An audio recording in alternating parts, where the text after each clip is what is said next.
looks like we at least have a quorum's worth, so we'll find out exactly who they are by having Sandy start off with a roll call to check our attendance. All right, thank you, Tony. We'll start with Lolita Davis Carter.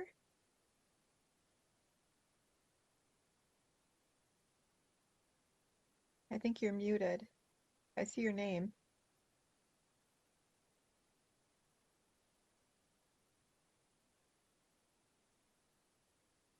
Lolita? I'm here. I'm sorry. Oh, I was trying that's to okay. get lost. I'm sorry. I apologize.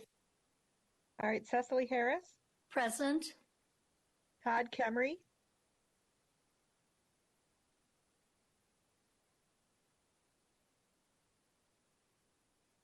Todd Kemry. Bob Moeller.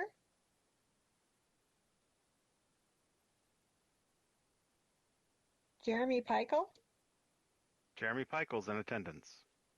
Nate Rich. I'm here. Anthony Taylor. Here. Rick Tyson. Here. Tony Russo. And I am here. Okay, we do have a quorum. Excellent, thank you. With that, we'll move on to approval of our agenda for the day as posted. We can do this by consensus, so I'll just wait a moment to see if anybody has any changes that they need to suggest.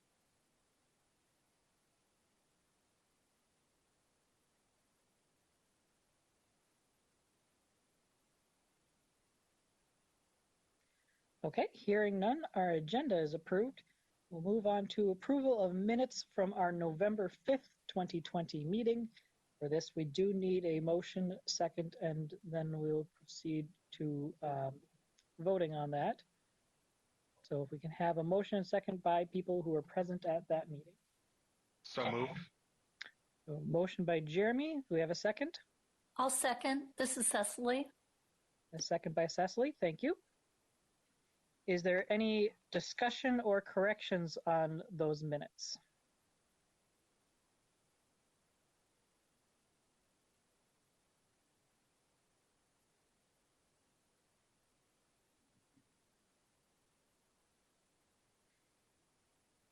Hearing none, we'll proceed to a roll call vote on approval of the minutes for November 5th as presented. Okay, thank you. Again, we'll start with Lolita Davis Carter. I approve. Cecily Harris. Aye. Has Todd Kemry joined us? Bob Moeller. Jeremy Peichel. Jeremy votes aye. Nate Rich. Hi, I'd like to abstain since I wasn't in attendance. Okay, Anthony Taylor.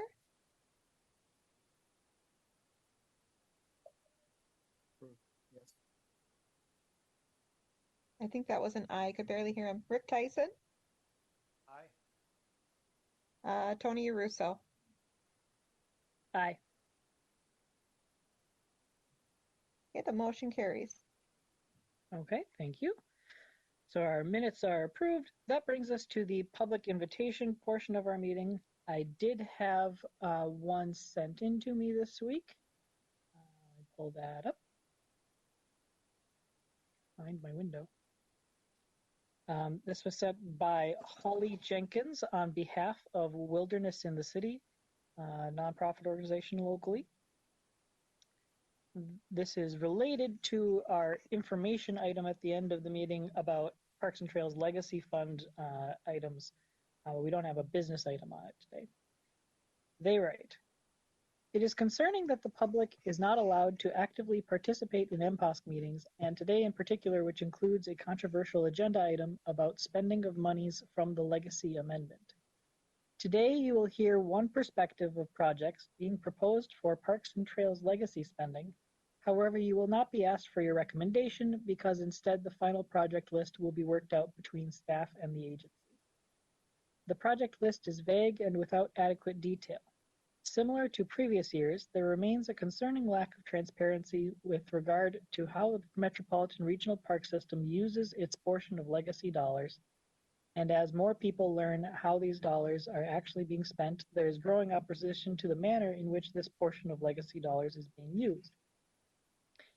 Much of this opposition stems from three areas: the process by which the legacy funds are distributed among the IAs, which conflicts with the guidelines provided by the 25-year Parks and Trails Legacy Plan, the lack of a credible and unbiased project approval process, and the ongoing imbalance of spending, in particular the negligence to natural resources stewardship. It is for these reasons we express our opposition to the proposed projects being recommended by the regional park implementing agencies. This topic is far too intricate to share in the allowed brief written comment limited to 250 words. As such, I encourage you to learn more by visiting the Legacy of Nature page on our website, wildernessinthecity.org. Again, that's submitted by Holly Jenkins on behalf of her organization, Wilderness in the City. Thank you for sending us that. Certainly something to keep in mind. Two things I want to point out for anybody who's relatively new to some of these processes and may not know for how those dollars are spent. There's both the things that come to some different organizations on the front end, and also everything across the legacy amendment does get reported in terms of how it was spent afterwards on the Legislative Coordinating Commission's website. So there are some details about spending there that are separate from the review and approval processes. And also keep in mind that portions of how those funds are distributed by us in particular are defined in statute. So there are some things that disagree a little bit between the statute and the legacy plan. But we are, of course, bound by the bits that are in statute until the legislature changes that, which covers some of these concerns, but not all of them. That was the only one of those I got this time. So with that, that will move us on to our business items. We have three. The first one of which is acceptance of the public comment report and adoption of the 2040 Regional Parks Policy Plan Amendment. We have a presentation by Tracy and Emmett on this. Go ahead.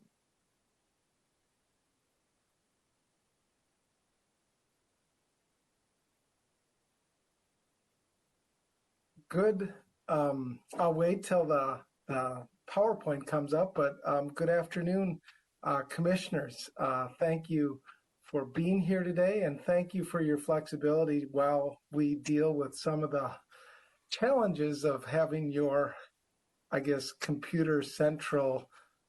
I think that there was a little fire in there today, so we lost our streaming ability, but thanks for the flexibility. Tracy and I are here today to bring you a recommendation to adopt the 2040 Regional Parks Policy Plan Amendment. Next slide, please. Here's our agenda for today. We'll start by telling briefly our learnings on the public comment period, including our pilot efforts, something that we discussed with you at our last meeting. Next, we're going to review the high-level recommendation in the policy plan amendment. We'll talk about what's changed. And then finally, we will request your recommendation to move this item forward. Next slide, please. Here's our well-worn public comment timeline. We've moved through these stages where we invited participation, engaged stakeholders, refined the draft plan, and here we are at the approval process today, requesting your recommendation to move the final policy plan amendment forward. Next slide, please.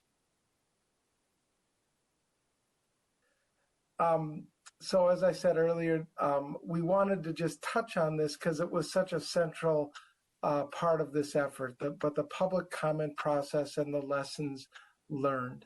I want to just start by thanking you again for your advice and encouragement to try some new engagement approaches with this process. This was critical, and we really learned a lot during this effort.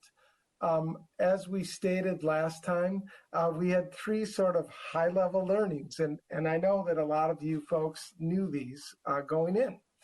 But traditional engagement approaches works really well with dominant culture audiences. Namely, our survey did a great job reaching, our traditional audiences. Reaching new audiences takes time, especially working with historically underserved groups. And finally, if the relationship with the audience is only cultivated or built during the time when we need something, that relationship isn't going to be successful. So how do you draw out a long-term, mutually beneficial relationship? So those were some of our big learnings from this process. Next slide, please.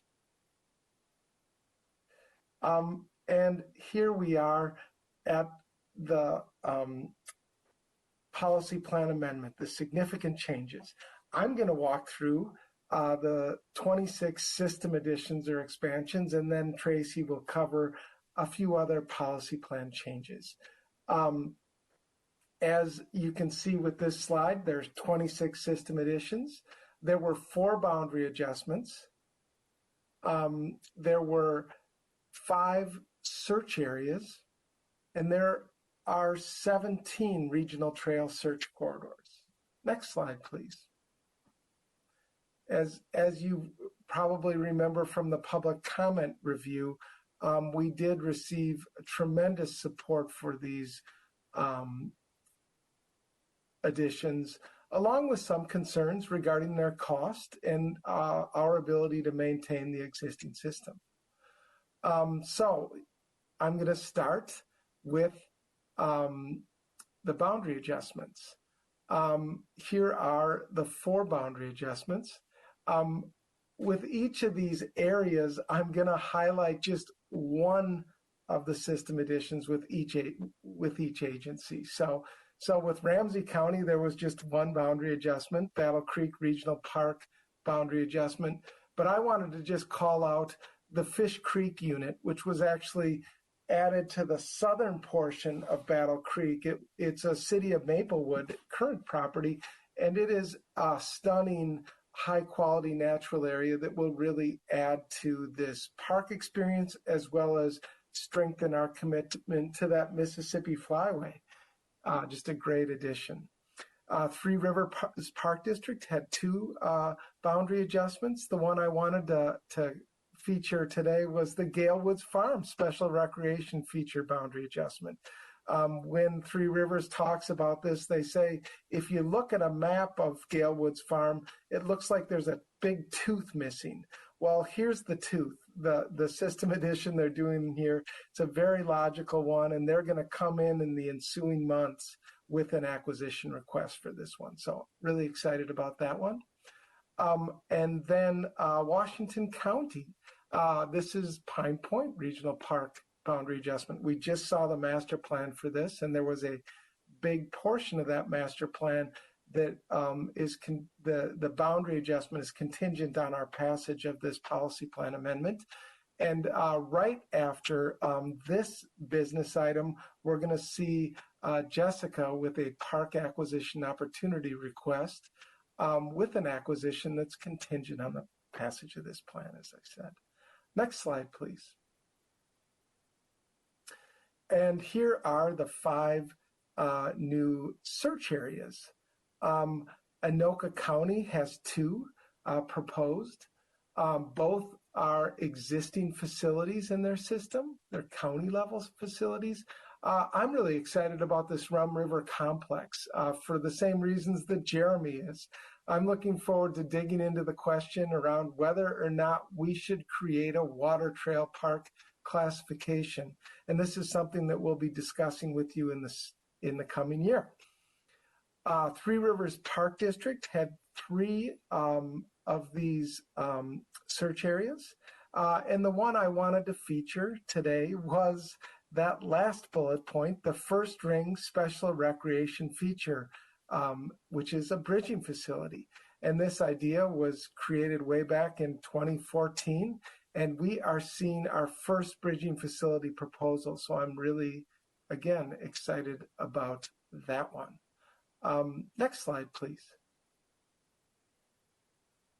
And here are the 17 regional trail search corridors. So I'm going to begin with Carver County's County Road 11 Regional Trail Search Corridor.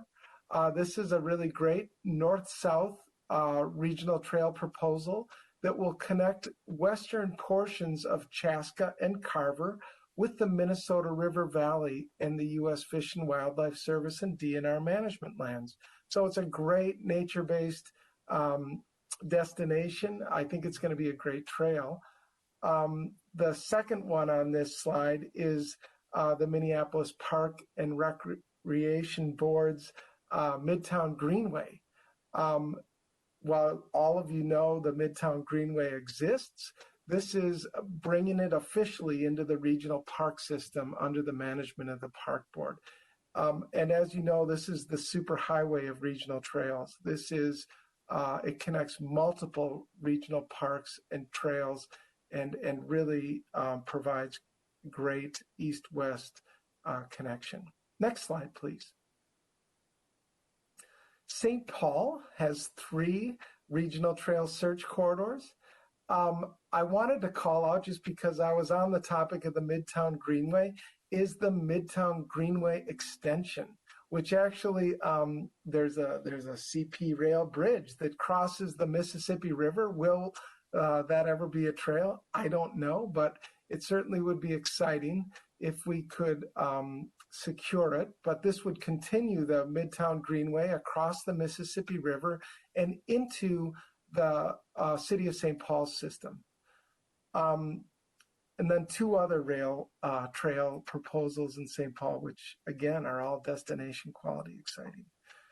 Scott County has 2 regional trail search corridors, and I do want to call them both out just because the Cedar Lake Farm to New Prague was the trail where we received the most public comment support of anything that we got. I just wanted to call that out. And then the Lake Marion to Scott West Regional Trail Search Corridor. This is just that super exciting trail that scored very highly in every category that we had. And it is the one, Cecily, that you said, 3 to 6 miles, what's that? And Patty said back, well, we're exploring the idea of meandering it through Murphy-Hanrahan Park Reserve. So super excited about that. That's one portion of it. Next slide, please.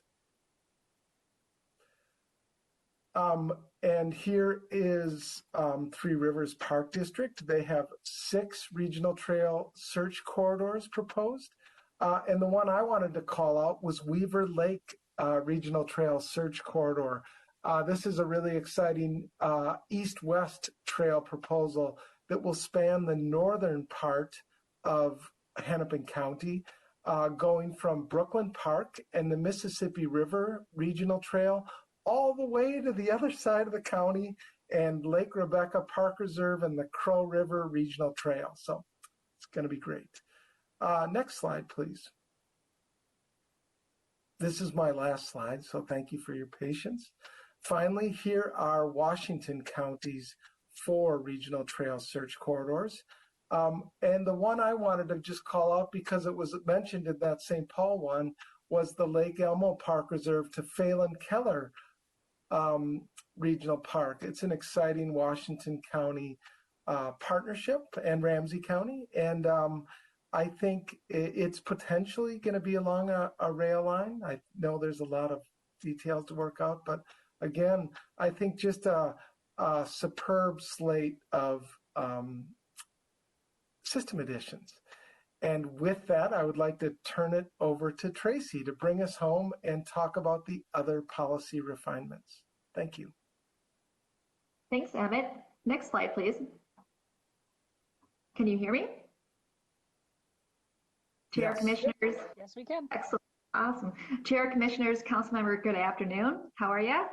Good to see you. I'm happy to bring to you today the general or the major policy refinements in the amendment. There are a few of them, and during the next few slides, I will do a high-level overview of the changes in the policy plan. So attachment 1 in your business item is a list of changes. And attachment 2 is the strike-through version of the draft amendment. And then attachment 3 is the clean copy of the amendment. And now let's focus on the policy refinements. So boundary adjustments.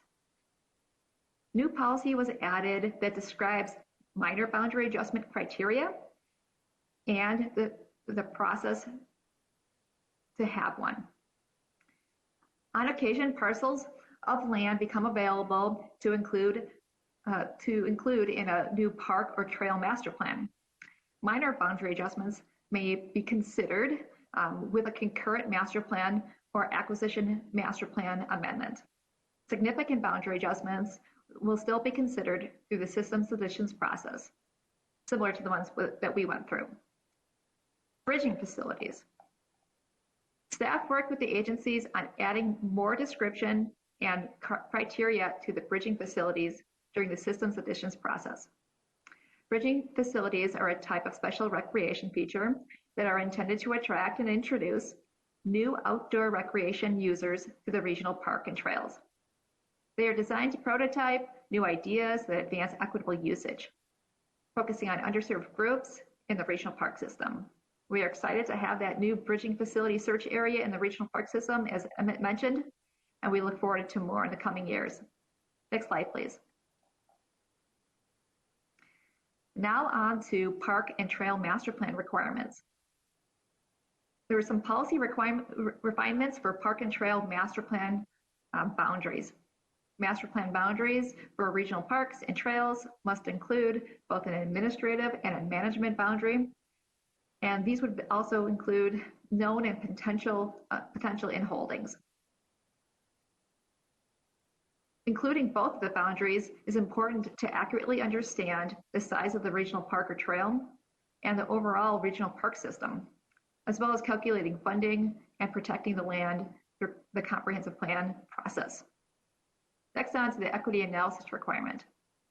The equity analysis requirement for master plans was approved by the Council in February 2020. We're so excited it was approved. It is designed to ensure that questions of who benefits and who is affected by the development of the regional park or trail will be addressed in the master plan.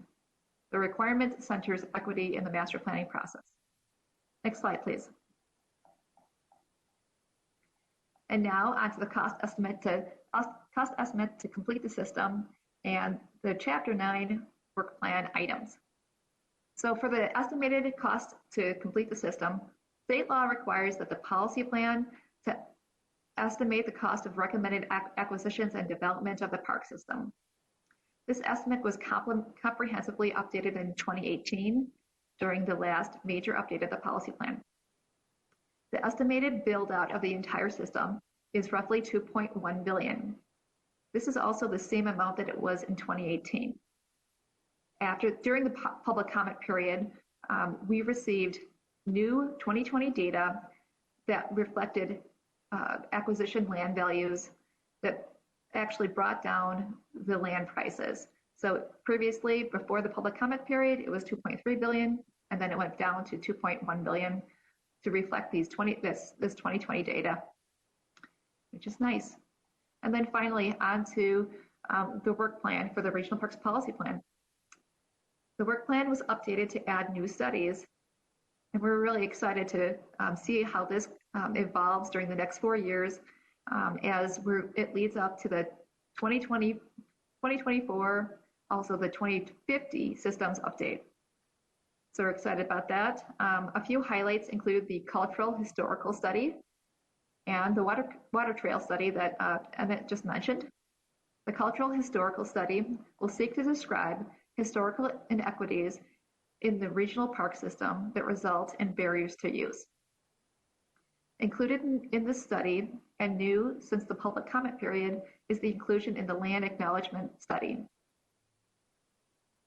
This is the inclusion of the land acknowledgement study was added to the historical cultural study because it made sense, because we're going to be having a regional convening and conversation about this with agency partners and community priority community organizations. And then the water trail study. We will be exploring a subclassification or a new classification to provide paddling opportunities, camping, and more. And we're excited to pursue both of them and all the other work tasks in the work plan in Chapter 9. So this wraps up the major policy refinements in the amendment. So next slide, please. So the upcoming dates before you are here. We're in the December 3rd Metropolitan Parks and Open Space Committee. This will then go to Monday's December 7th Community Development Committee, then on to a presentation to the full council on December 23rd. Next slide, please. And with this, I'd like to ask for your recommended action that the Metropolitan Council accept the public comment summary report on the draft amendment to the 2040 Regional Parks Policy Plan and adopt the revised final 2040 Regional Parks Policy Plan amendment. Next slide, please. And with that, we'll stand for any questions. All right, thank you. What questions do commissioners have on that?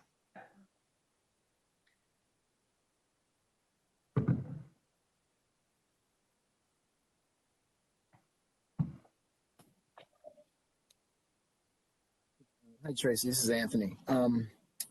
This looks really good. I'm actually, and I don't know, I made a note to myself to ask if, the work that, and maybe have we already done the work to redefine or expand the definition around the bridging facility work? So that actually is in the 2040 plan? That's in there, right? Okay. Chair Commissioners, correct. That is in this new amendment. All right. Thank you.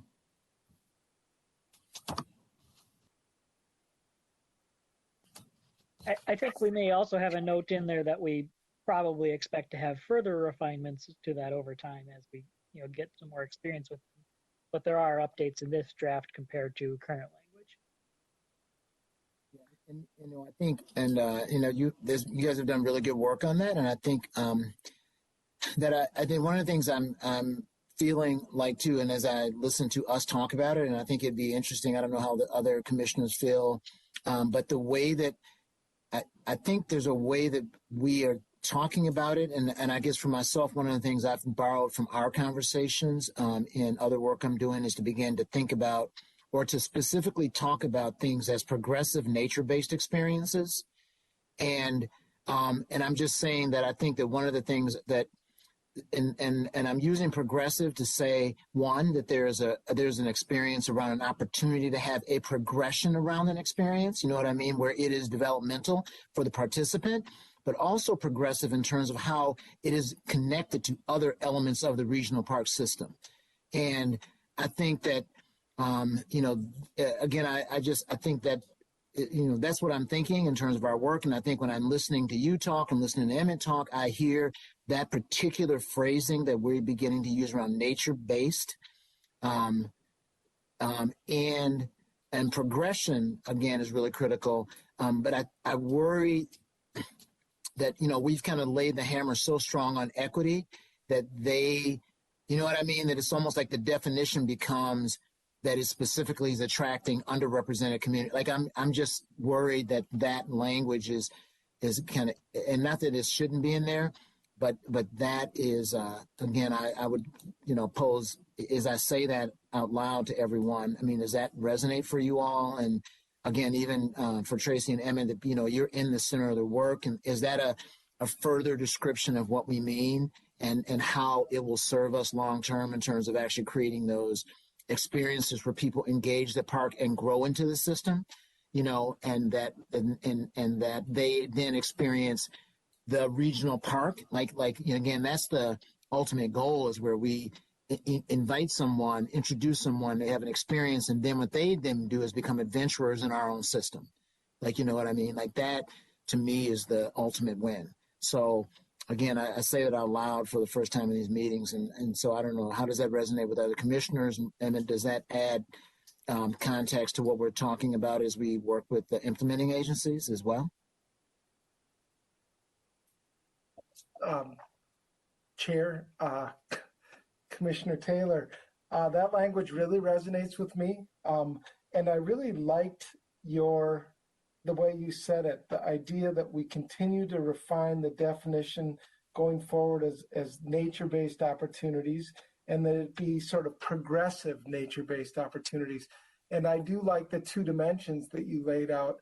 I'm thinking about one of the Three Rivers Park District's, their only proposal for legacy projects this year is at their Mississippi Gateway Regional Trail or Regional Park, and that is a total makeover of the former Coon Rapids Dam Regional Park, and that the concept, as you were talking about it, is basically the concept that I've seen embedded in that plan, which is bringing people in, particularly new audiences, and then slowly moving them out further into the park until ultimately there's even opportunities to wade in the Mississippi River.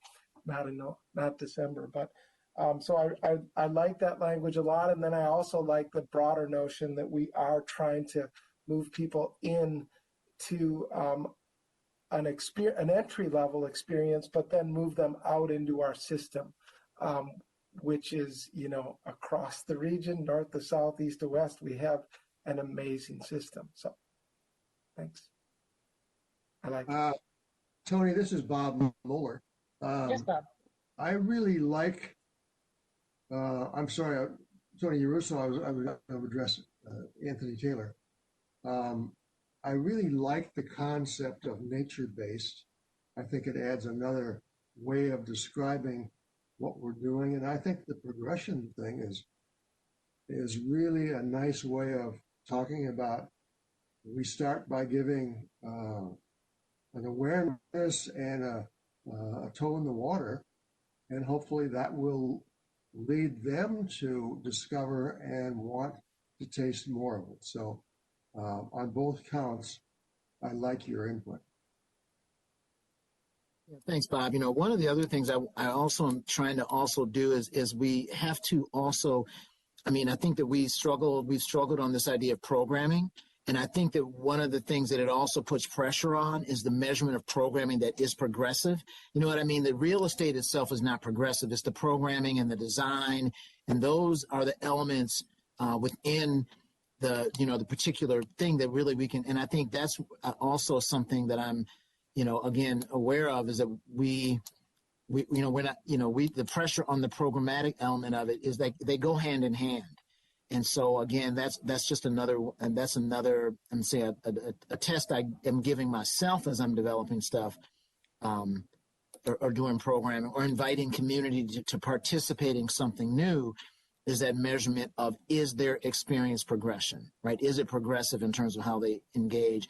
And is there a handoff almost? Like the progression doesn't end with the experience, it actually ends with, is there an actual intentional handoff in terms of the opportunity? And I think that if we're not intentional about it, then it won't necessarily happen. And that can be any point of entry. It can be hiking or however we're describing those bridging facilities. I think, again, so anyway, that's how I've been thinking about it as well. Sure. Thank you, Anthony. So yeah, making sure that we have an invitation and suggestion to go on to the next thing whenever we do have someone in, and keeping track of not only who we're attracting, but what we're attracting them to is parts of what I'm hearing from that. And I heard it sounded like Tracy had something to add as well. Go ahead. Lynette. Me. Sorry, I'm on my phone today. That's not as useful. Do you mind, sir, if I Go ahead. Yep. Thank you. There were two things that came to mind. One, related to Anthony's comments. One thing I wonder about Anthony, and I appreciate you saying you're sharing this, thinking this stuff out loud. Um, the, I love, and Anthony knows this, Tony knows this probably, and as well. For me, progression is the key for everything when it comes to increasing participation in the outdoors for everyone. And the entry activity, though, I think is where we have the most disparity in perception of what is entry activities to nature-based activities later on, and what is nature-based. So things I wonder about are, for example, in my career in outdoor guiding as an interpretive specialist in the work that Anthony and I do now, the entry is often, for example, a meal at a park. No activities necessarily that first time at all. Or it's relationship building, maybe even prior to going to a regional park or another facility. And so I just think that that's something that is often missed when agencies and organizations want to diversify or engage new public in the outdoors or anything for that matter, is that the initiation doesn't start with the activity, especially for groups that have been in a situation where they don't feel welcomed or comfortable in certain spaces. So I just wonder if that's something to identify, is what does that progression actually look like when it is inclusive to the most broadest population possible. Think about people with physical disabilities or all kinds of things. You know, that first step in that progression or scaffolding has to be something that is welcoming and inclusive and safe for them. It might be a basketball court at Cedarworth Beach. It might be a dinner at a local community center that leads to some activities that leads to visiting the local regional park, for example. The other thing I wonder about is, or I don't wonder about, but I got a contact from a constituent this week I just wanted to share, was around our equity work being really focused on engagement. I know we got some comments related to that. I think that that's something I just wanted to share again, that we really need to make sure when we're talking about equity, we are going broader than just engagement and listening. And I think that Anthony's point really speaks to how do we start moving the conversation from engagement and planning to actual programming and changing the way we are doing business. So thanks for that. And I hope, Anthony, if what I was saying was not on track, please offer correction. No, I think you're right on, and I think, and again, you're a gentle reminder for me all the time. I mean, I think you're absolutely right, and I think in some ways it actually is again it speaks to the point of even our engagement work, right? That it starts before that it's a long-term relationship, and I think that point of entry, and again for us, these are the kind of things when we get down to bridging facilities, and that's why actually I included the invitation. Right. It doesn't start. There's something that is important for all of our implementing agencies to understand about that as well. And so I think that that's really an important point because, and I actually know all the time, I have to remind people of the first day that they learned to ride a bike. Like nobody who rides a bike remembers that. So they always start from where they are rather than those memories. And so I think that that's really important in terms of the engagement. And the other thing that you reminded me of that I made a note about relative to, kind of equity and the idea is that that equity, that engagement is not equity in itself. And I think that really is important. I even made a note to say, are we putting pressure on implementing agencies to diversify their boards, to diversify, when we talk of redistribution of power, that's what equity is, right? I mean, and that's a challenge for us. And is this an opportunity for us to push a little bit on the implementing agencies and anybody that we work with around the redistribution of the decision makers? And again, Tracy, this is where the work around engaging community in an ongoing way happens, is that community is involved with decision making, with fiscal decision making power. Like, is there a way that we are pushing on that too? Or is this our opportunity to invite community to be a part of how we choose how the equity grant is given out or something? But I think there is an element for us around our ongoing relationship with people who live in the community related to the decisions that are made and the way that things happen. So I think that is Linnea is absolutely right. All right, thank you, Anthony. We have other kind of questions or follow-up on that piece. We can also take motions and do further discussion within that context. Whatever's more comfortable. I'm sorry. Anybody else? Oh, yeah.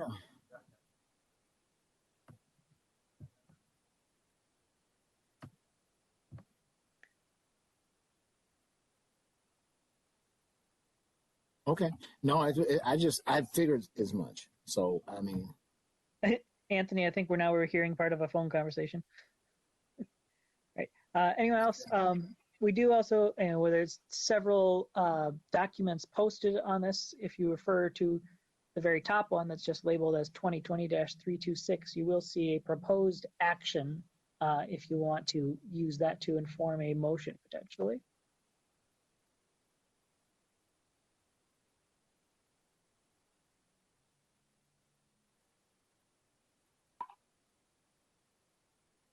Or Greg, could you put up the second to last slide of that last PowerPoint? Sorry to ask you to do that, but thank you.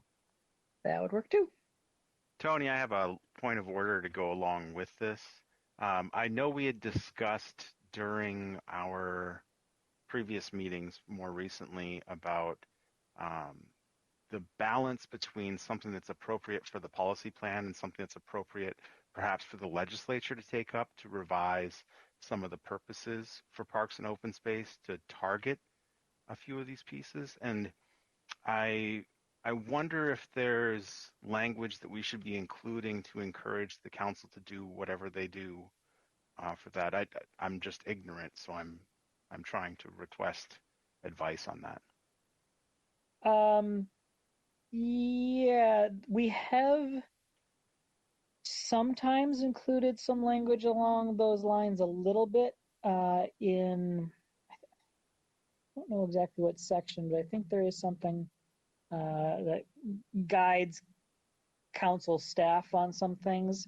We haven't specifically done guidance on lobbying to the legislature in that before, to my knowledge, but there is some stuff about that. Perhaps Emmett could also speak to whether that is where they would prefer such things go. We can also do resolutions outside of the policy plan if we want, and depending on what we're asking, that may be the more appropriate place too. But I'll let Emmett speak to that a little more.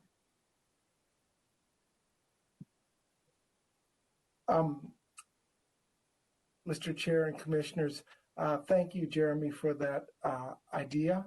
I need to better understand what exactly we wanted to do, but certainly I think outside like a resolution of support or a resolution of intent and then spelling out what we want would probably be more effective. That legislative process is a much longer term undertaking, not that we're not all in it for the long term, but I guess I would love to talk to you more offline about what we want to accomplish here, and then I could probably give you better advice.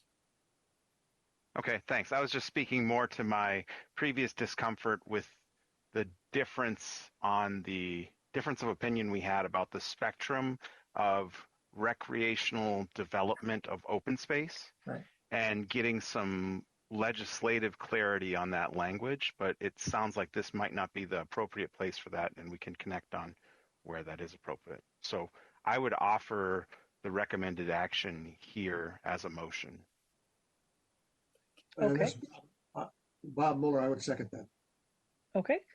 We have a motion from Jeremy and a second from Bob. That motion is that the Metropolitan Council, 1, accept the public comment summary report on the draft amendment to the 2040 Regional Parks Policy Plan, and 2, adopt the revised final 2040 Regional Parks Policy Plan amendment. Is there any discussion on that motion?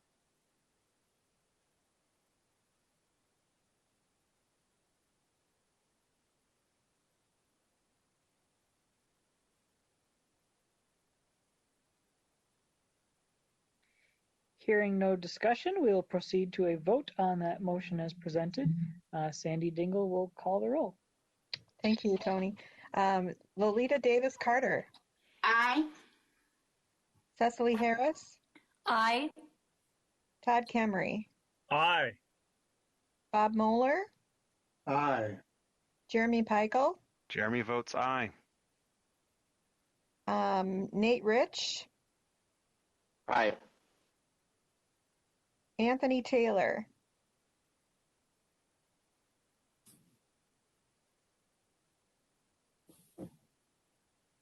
Anthony says aye. Thank you. Rick Tyson. Aye. And Tony Russo. Aye. The ayes have it. Okay, that carries. That is approved. Thank you. That will move us along to our second business item, which is the Pine Point Regional Park Acquisition Opportunity Fund program acquisition. And for this, we have a presentation by Jessica Lee. Go ahead, Jessica. Thank you. Good afternoon, Chair and Commissioners. This is Jessica Lee, Parks Planner and Program Manager, presenting business item 2020-327 Park Acquisition Opportunity Fund for Pine Point Regional Park, the Branson property in Washington County. Next slide, please. Pine Point Regional Park is located in the northern central portion of Washington County, just north of Stillwater and a few miles southwest of Square Lake Special Recreation Feature. Next slide, please. Pine Point became a regional park in 2005. The 287-acre park has a variety of natural features, including pine forest, deciduous forest, mesic prairie, oak savanna, marshes, and 2 lakes. In addition to 5 miles of multi-use trails within the park, Pine Point also serves as a major trailhead for the Gateway State Trail, an 18-mile trail that begins in St. Paul. Next slide, please. Here's a map of Pine Point with the 48-acre Branson property circled in blue on the east side of the park boundary. The Branson property was being used primarily for agriculture, has no structures, and contains over 14 acres of undeveloped open meadow and oak savanna. The Parks Policy Plan amendment includes a boundary adjustment requested by Washington County. The current park boundary is shown here in red. When approved, the amendment will expand the boundary of Pine Point to include the shaded areas outside of the red border, including the Branson parcel. Next slide, please. The Branson property was appraised at $776,000, and the seller has agreed to that amount. The total cost, including stewardship and legal fees, is $787,000, and the grant amount is $590,000. Washington County will provide the required 25% local match. And you may have noticed in the business item that this grant will be funded with all legacy funds. The last POF we brought forward was funded with all council funds. Because we received legacy funds in monthly installments from the state and hadn't received enough yet at that point. However, we will ensure that the 3-to-2 legacy to council bonds ratio is met at the program level for the fiscal year, and the next POFs we bring forward will reflect that. Next slide, please. Our rationale for recommendation is that this project is consistent with the 2040 Regional Parks Policy Plan, the state fiscal year 2021 Parks and Trails Legacy Fund appropriation requirements, the Pine Point Regional Park Master Plan, and Washington County is within its $1.7 million per fiscal year limit for Parks and Trails Legacy Fund park acquisition funding. Next slide, please. The recommended action is that the Metropolitan Council approves a grant of up to $590,805 to Washington County for the 48.52-acre Branson property located at 120th Street North in Stillwater Township for Pine Point Regional Park, contingent on council approval of the amendment to the 2040 Regional Parks Policy Plan, business item 2020-326. Accept the public comment report and adopt the 2040 Regional Parks Policy Plan amendment, and authorizes the Community Development Director to execute the grant agreement and restrictive covenant on behalf of the council. And with that, I am happy to take any questions you might have. Thank you. Okay, thank you. What questions do you have on this item? This is Jeremy. Jessica, I have a question for you about that funding exception. I don't recall ever seeing that before. Is that typical to see where, because of holdback or some other reason, funds don't come in a timely way and we distribute the ratio across multiple projects? Thank you for the question, Chair and members. That's not typical. This year, we were more cautious because of the pandemic. We weren't sure if the legacy funds would be reduced. So this year, we decided to approach it slightly differently. Thank you, Jessica. And to elaborate a little on that, remember the legacy funds are ultimately coming from a sales tax. So the concern there is if people are making less money because they're losing their jobs because of the pandemic, then they're also buying less things and then less sales taxes coming in. So while normally those legacy funds come in at a fairly steady pace, we didn't know whether they would this year, and so had to kind of hold off on some bits just because we didn't want to spend money that we weren't guaranteed. In the past, the council has often been willing to spend money it did not yet actually have and just say, we assume we're going to get some money from the state in September for this, so we'll just go for it and take that risk because it's a relatively low risk normally. Because there was more economic uncertainty, it was a higher risk for the same action. So the council chose to instead only spend council money that it knew it had, rather than potentially obligating itself to a debt that wouldn't have a way to pay it well, if that makes sense. That does. Shifting to a wiser business practice, I understand. I will ask Jessica, assuming you're the one who gets it next time, otherwise any other staff member, we may need to see on whatever business item gets us to our all caught up to back to normal range, having the numbers from these previous ones as well, showing that we have in fact done so that we know when we're back to our regular proportions. Yep, I'd be happy to do that, Chair. Thank you. Okay. Thank you. Other questions?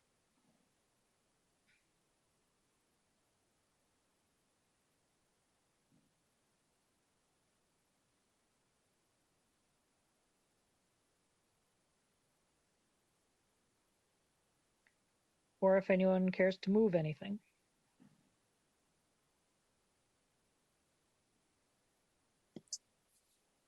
Hi, this is Cecily. I enthusiastically move the recommended action.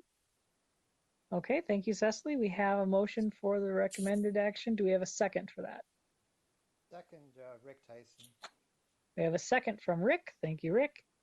So our motion on the table is that the Metropolitan Council approves a grant of up to $590,805 to Washington County for the 48.52-acre Branson property located at 120th Street North in Stillwater Township for Pine Point Regional Park, contingent on council approval of the amendment to the 2040 Regional Parks Policy Plan, the business item that we just saw, accept the regional park, accept the public comment report and adopt the Regional Park Policy Plan amendment, and authorizes the Community Development Director to execute the grant agreement and restrictive covenant on behalf of the council. Is there any discussion on that motion? Well, I just wanted to say that I'm really excited about this acquisition because, you know, it supports an expansion of the master plan boundary, as well as the search corridor that's in the regional plan and the search corridor for the Gateway Trail. So I think this acquisition serves a lot of purposes for Pine Point Regional Park. Thank you, Cecily. To provide some context for those who may not know, eventually the Gateway Trail is supposed to extend and go on to Taylor's Falls and beyond before coming back into Hinckley. We don't know details of what that'll look like yet, but this could be related. And also in the master plan we saw a few months ago, they're looking to redo and expand the trail system within the regional park. And this would be part of that to provide some better separation between bicycles and horses and hikers and skiers and have a little bit more variety in the trails. Any other discussion? Hey, this is Anthony. So, Jessica, this is, I don't know, somewhat related, but I wanted to know, is, the trail that runs from the Gateway down Norrell back towards Browns Creek, is that a Washington County maintained trail? I mean, you know what I mean? Is it Washington County? It's different than the rest of the stuff there, that's all.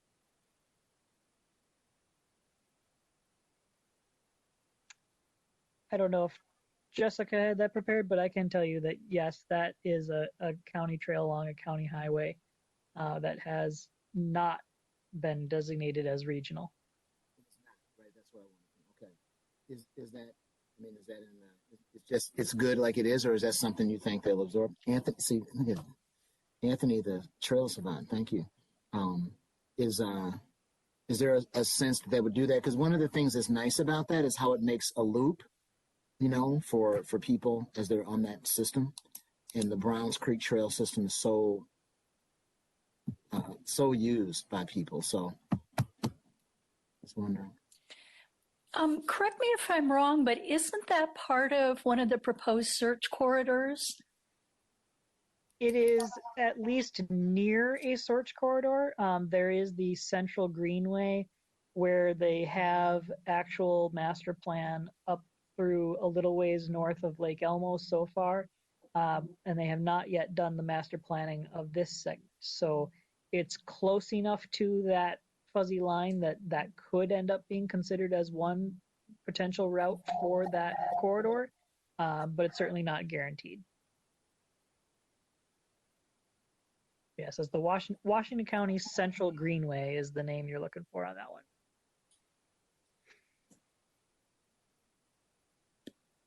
Thank you, Tony.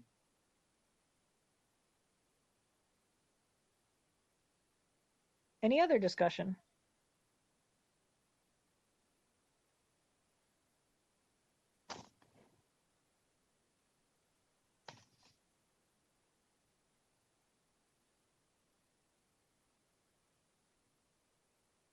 Okay, hearing no further discussion, we'll move ahead to a vote on that motion as presented. Roll call by Sandy. Thank you, Chair. We'll start with Lolita Davis Carter. I vote aye. Cecily Harris. Aye. Todd Kemry. Aye. Bob Moeller. Aye. Jeremy Peichel. Jeremy votes aye. Nate Rich. Aye. Anthony Taylor. Aye. Rick Tyson. Aye. And Tony Russo. Aye.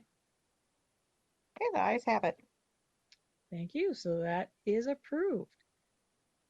That will bring us on to our last business item, which is a Sam Morgan Regional Trail Master Plan Amendment for St. Paul, a presentation by Colin Kelly. Go ahead, Colin. Thank you. Good afternoon, Mr. Chair, Council Member, Commissioners, and agency partners. I am Colin Kelly, Planning Analyst, and I am here to present the Samuel H. Morgan Regional Trail Corridor Master Plan Amendment on behalf of the City of St. Paul. Speaking of St. Paul, I would like to mention that Alice Messer, Bianca Paz, Brett Hassan, and Paul Sawyer are all here today joining us and may join the discussion at the conclusion of this presentation. Council staff appreciate their work on the master plan amendment and their presence at this meeting today. Next slide, please. The Samuel Morgan Regional Trail is located near the center of the regional park system in the city of St. Paul. These are figures 1 and 2 in the staff report. The 5.9-mile trail provides a continuous bicycle and pedestrian connection between Crosby Farm Regional Park to the west and Battle Creek Regional Park to the east, almost all of it along the mighty Mississippi River. The trail connects natural landscapes with urban settings and travels through and near spaces that are significant to the history and spirituality of the Dakota people. Next slide, please. The current plan amendment is the result of a planning process performed largely in 2018 to renovate the 21.4 acres of regional trail corridor land that is Lower Landing. This is figure 3 in the staff report. This segment of the trail is only about 0.6 of a mile long, but is much wider than a typical regional trail corridor in the middle, presenting an opportunity to provide secondary recreational uses that complement the primary trail use. Since the plan amendment proposes such uses, it addresses the requirements of Chapter 7 in the Regional Parks Policy Plan. The City of St. Paul has also provided a memo that includes more information on these secondary recreational uses, which is included in the staff report as Attachment 1. The secondary recreational opportunities are intended to strengthen equitable use of the trail corridor by all residents of the region and the local area. More on this topic in a few minutes. Next slide, please. Community and partner engagement was critical in developing recommendations for the regional trail corridor, and many different organizations, groups, and individuals were involved. They included residents of Dayton's Bluff and downtown neighborhoods, a design advisory committee made up of city residents and trail users, the city's Capitol River Council, which is one of 17 district councils for the city, the Lower Phelan Creek Project, a native-led East Side environmental conservation nonprofit, the Capitol River Watershed District, Ramsey County, Tribal Historic Preservation Offices, the Minnesota Indian Affairs Council, the Mississippi Park Connection, and the Mississippi National River and Recreation Area. The city followed a community engagement strategy during the planning process, which helped to ensure that both current and future trail corridor users were involved in the development of the plan's recommendations. Next slide, please. Through a variety of engagement opportunities, participants noted that new activities and enhanced safety measures would encourage more use of the regional trail corridor. Community members also suggested adding natural surface trails and sitting areas to appreciate river views and nature. In addition, the design team and Lower Phelan Creek Project discussed using the eastern portion of the regional trail corridor as a natural transition space to the sacred Wakan Teepee site, an Indian Mounds burial site. This part of the trail corridor would be designed to acknowledge the significance of the area to the Dakota people through the use of signage, public art, and interpretation. The design team and Lower Phelan Creek Project also discussed including environmental education opportunities near where the existing stormwater sewer discharges water from Lower Phelan Creek into the Mississippi River. Prior to the development of transportation and freight corridors in the area, the original natural flow of the creek would end at the Mississippi River at Lower Landing. Next slide, please. As a brief reminder, the equity analysis requirement for master planning is an examination of the public engagement process and outcomes for stakeholders by race, ethnicity, national origin, income, ability, age, and other pertinent characteristics. The equity analysis is intended to include 3 main parts: project data, public engagement and participation, and the evaluation summary. This slide summarizes the first 2 components, and the next slide summarizes the third. Project data is meant to get at scope and context, including the demographics of the public engagement area and what is known about underserved populations in that space. The graphic on the right is figure 6 in the staff report, and it highlights some of the demographic characteristics of 4 neighborhoods near the regional trail corridor. One of the findings is that there are many households with children in Upper East downtown, and many of these residents are of East African background. Also, adjacent neighborhoods are primarily made up of low-income families with low mobility and limited recreation options. Through the public engagement process, city staff learned that many residents have not used the regional trail or lower landing due to lack of awareness or due to safety concerns. They also learned that there is demand for active recreation opportunities to serve youth. Further, because of the close connection to the Metro Green Line at Union Depot, improving lower landing would serve residents who don't have close-to-home access to the river. Next slide, please. The third component of the equity analysis is the evaluation summary and is meant to articulate how public participation efforts impact the recommendations made, often related to the master plan's development concept, and how the planning effort will create better outcomes. Participants felt that the regional trail corridor and lower landing should be more accessible and inclusive. Also, the communities who would benefit from improvements and investment in this space are culturally diverse. I should point out that the figure on the right is figure 7 in the staff report. I appreciated the exchange, cooperation, celebration, or ECC framework that is highlighted on the right side. As the plan amendment notes, quote, activities framed in this context that promote exchanges, cooperation, and that allow for celebration or commemoration are more likely to help break down social barriers and make people feel comfortable and safe sharing public spaces. Prior to plan implementation, the design team is committed to reaching out to all who participated in the planning process to follow up and adapt proposals, if needed. Overall, the master plan aims to strengthen equitable use of the regional trail and surrounding regional trail corridor land by all communities nearby and within the region. Next slide, please. Any new facilities in Lower Landing and the Regional Trail Corridor will be developed in accordance with the Americans with Disabilities Act, or ADA. Based on the results of community input and the assessment of site conditions, opportunities, and constraints, 3 main goals were identified to guide site organization and programming. Number 1, integrate the regional trail with the adjacent context, spatially and socially, to improve and provide connections to the adjacent and age-diverse communities.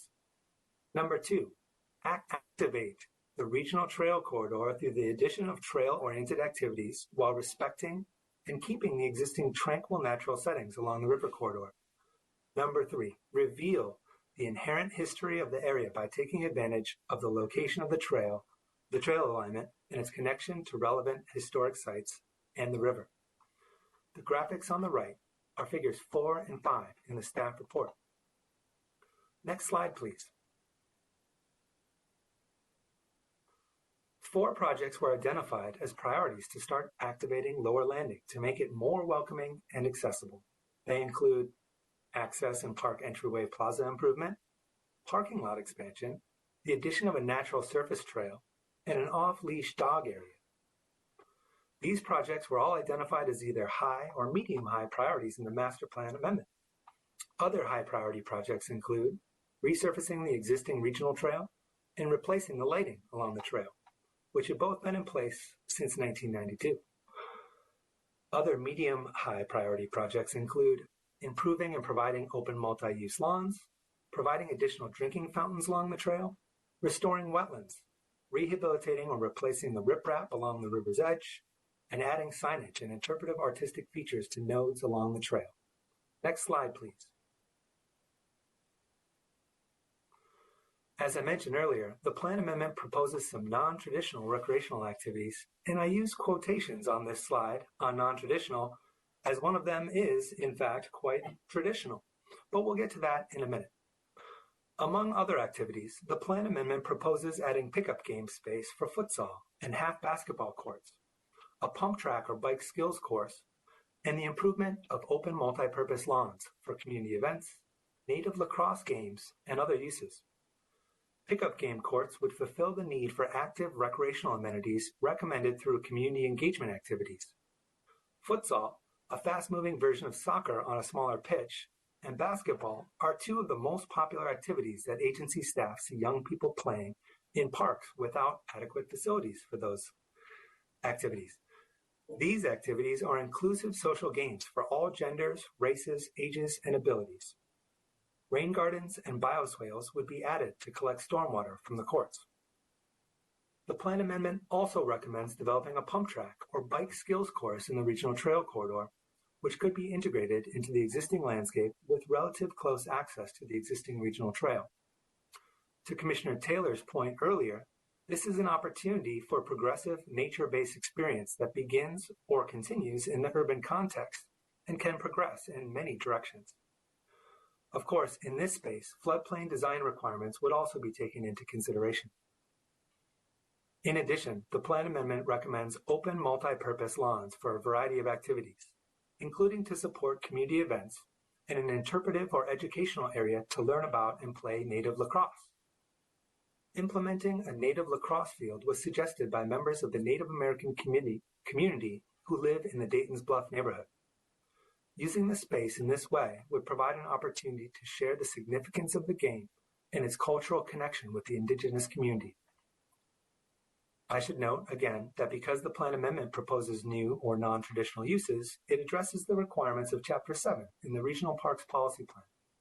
More detailed information on these activities is available in Attachment 1 in the staff report. By activating the regional trail corridor with these and other proposed recreational activities, agency staff believe the space will feel safer. Further, these recreational activities are directly linked to the community engagement efforts and the equity analysis. Next slide, please. I mentioned the proximity to the Metro Green Line LRT earlier, but it's definitely worth mentioning again. Lower Landing is really the only area in the Samuel Morgan Regional Trail Corridor that has such close access to the LRT. It is only about a 5-minute walk or so from Union Depot. There are a number of Metro Transit routes that serve the area as well, including the 3, 16, 21, 54, 63, 64, 70, 74, 94, 480, and 484. Next slide, please. Since all of the land within the trail corridor is already in public ownership, there are no acquisition costs anticipated, and no land acquisition is necessary. Development cost estimates, which total approximately $9,260,000, include resurfacing the trail, replacing lighting along the trail, adding wayfinding signage, adding interpretive resting nodes, improving multi-use lawns, adding a pump track, adding half basketball and futsal courts, planting trees and prairie species, and restoring wetlands. I should note, as always, that approval of this master plan amendment does not commit the council to any funding at this time. Next slide, please. The Samuel Morgan Regional Trail Corridor Master Plan Amendment is consistent with the requirements of the 2040 Regional Parks Policy Plan, including Planning Strategy 1, Recreation Activities and Facilities Strategy 1 through 3, and other council policies such as those found in Thrive MSP 2040. Next slide, please. The proposed action before you, then, is that the Metropolitan Council approve the City of St. Paul's Samuel Morgan Regional Trail Corridor Master Plan Amendment, including the supplemental information provided in the memo dated October 26, 2020, and require the City of St. Paul, prior to initiating any new development of the Regional Trail Corridor, to send preliminary plans to the Environmental Services Assistant Manager at the Metropolitan Council's Environmental Services Division. And with that, I stand for any questions or comments you may have, and will remind you that the City of St. Paul staff is on the line as well. Thank you. All right, thank you, Colin. Questions or motions? What do we have?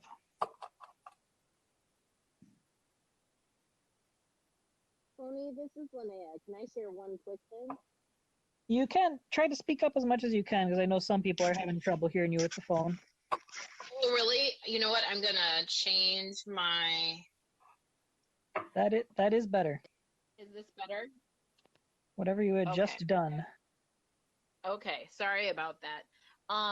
I just wanted to share that the traditional name for the game is the Creators Game. So I think it'd be great if we could use that language instead of Native Lacrosse, because the original name for the game is the Creators Game.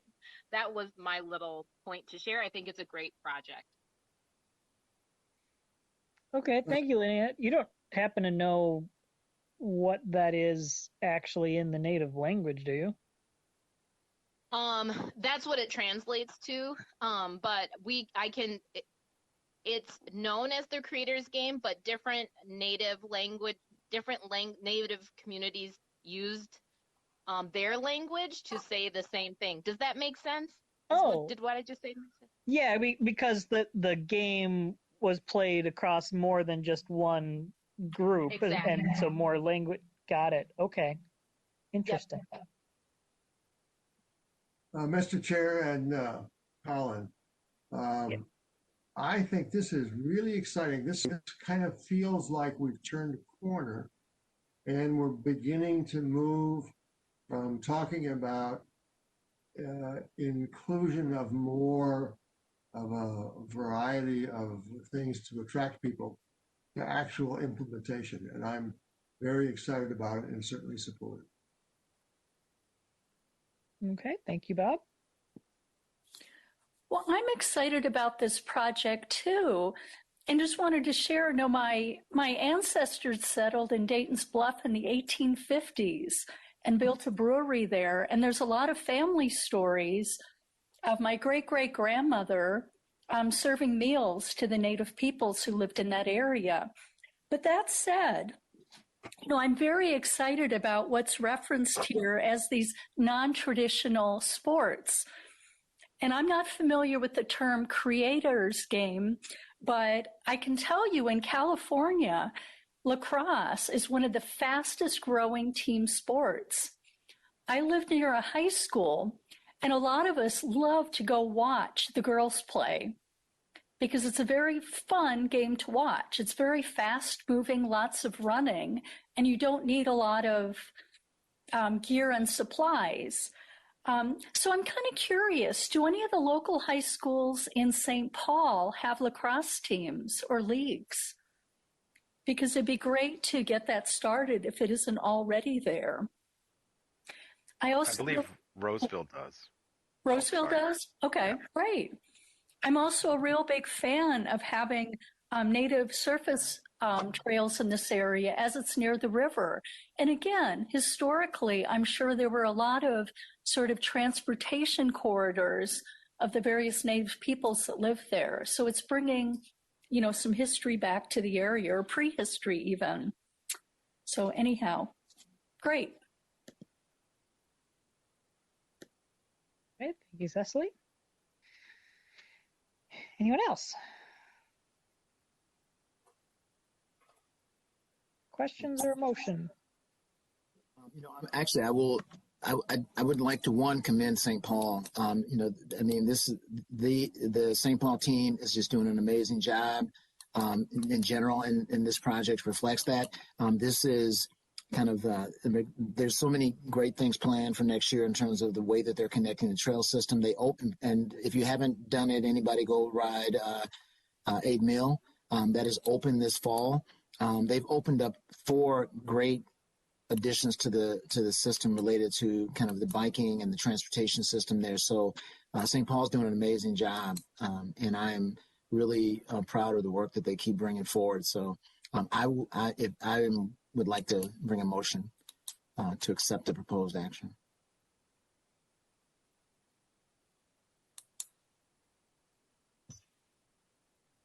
This is Olita, second it.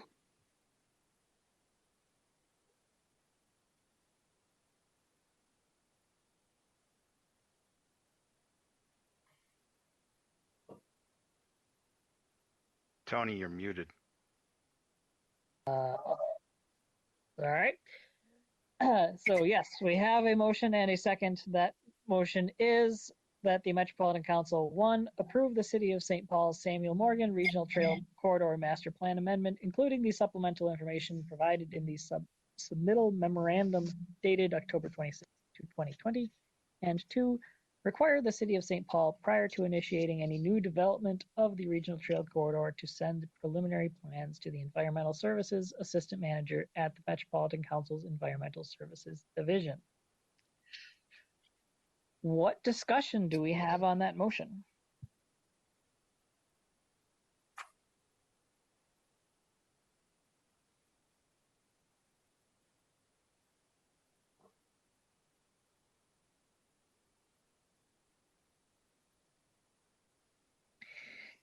I guess if no one else is jumping in, I'll say some of the items in this proposal are some examples of things where how they fit into a nature-based system kind of depends on the details of how they're implemented. In particular, I'm looking at this bicycle pump track idea, and that could go a couple of different ways. And I'm really hoping that when they get into the detailed engineering, that you can find a way to kind of build that into the landscape more than simply plopping it onto the landscape. So if it can be, it's not exactly a completely through the woods winding mountain bike trail like you might see in some other places, but you can also do something sort of halfway in between where it kind of goes into the bluff a little bit and isn't just we put some piles of dirt on a spot that we'd cleared out, but try to make use of whatever natural undulations there are and in with some vegetation and things like that. I think we'll make that more in the spirit of what our regional system is supposed to be. I'm not necessarily completely convinced on all of the other things. I think you've probably heard me say that before. I'm hoping that we can get a little more guidance on that and how we do some things in the future.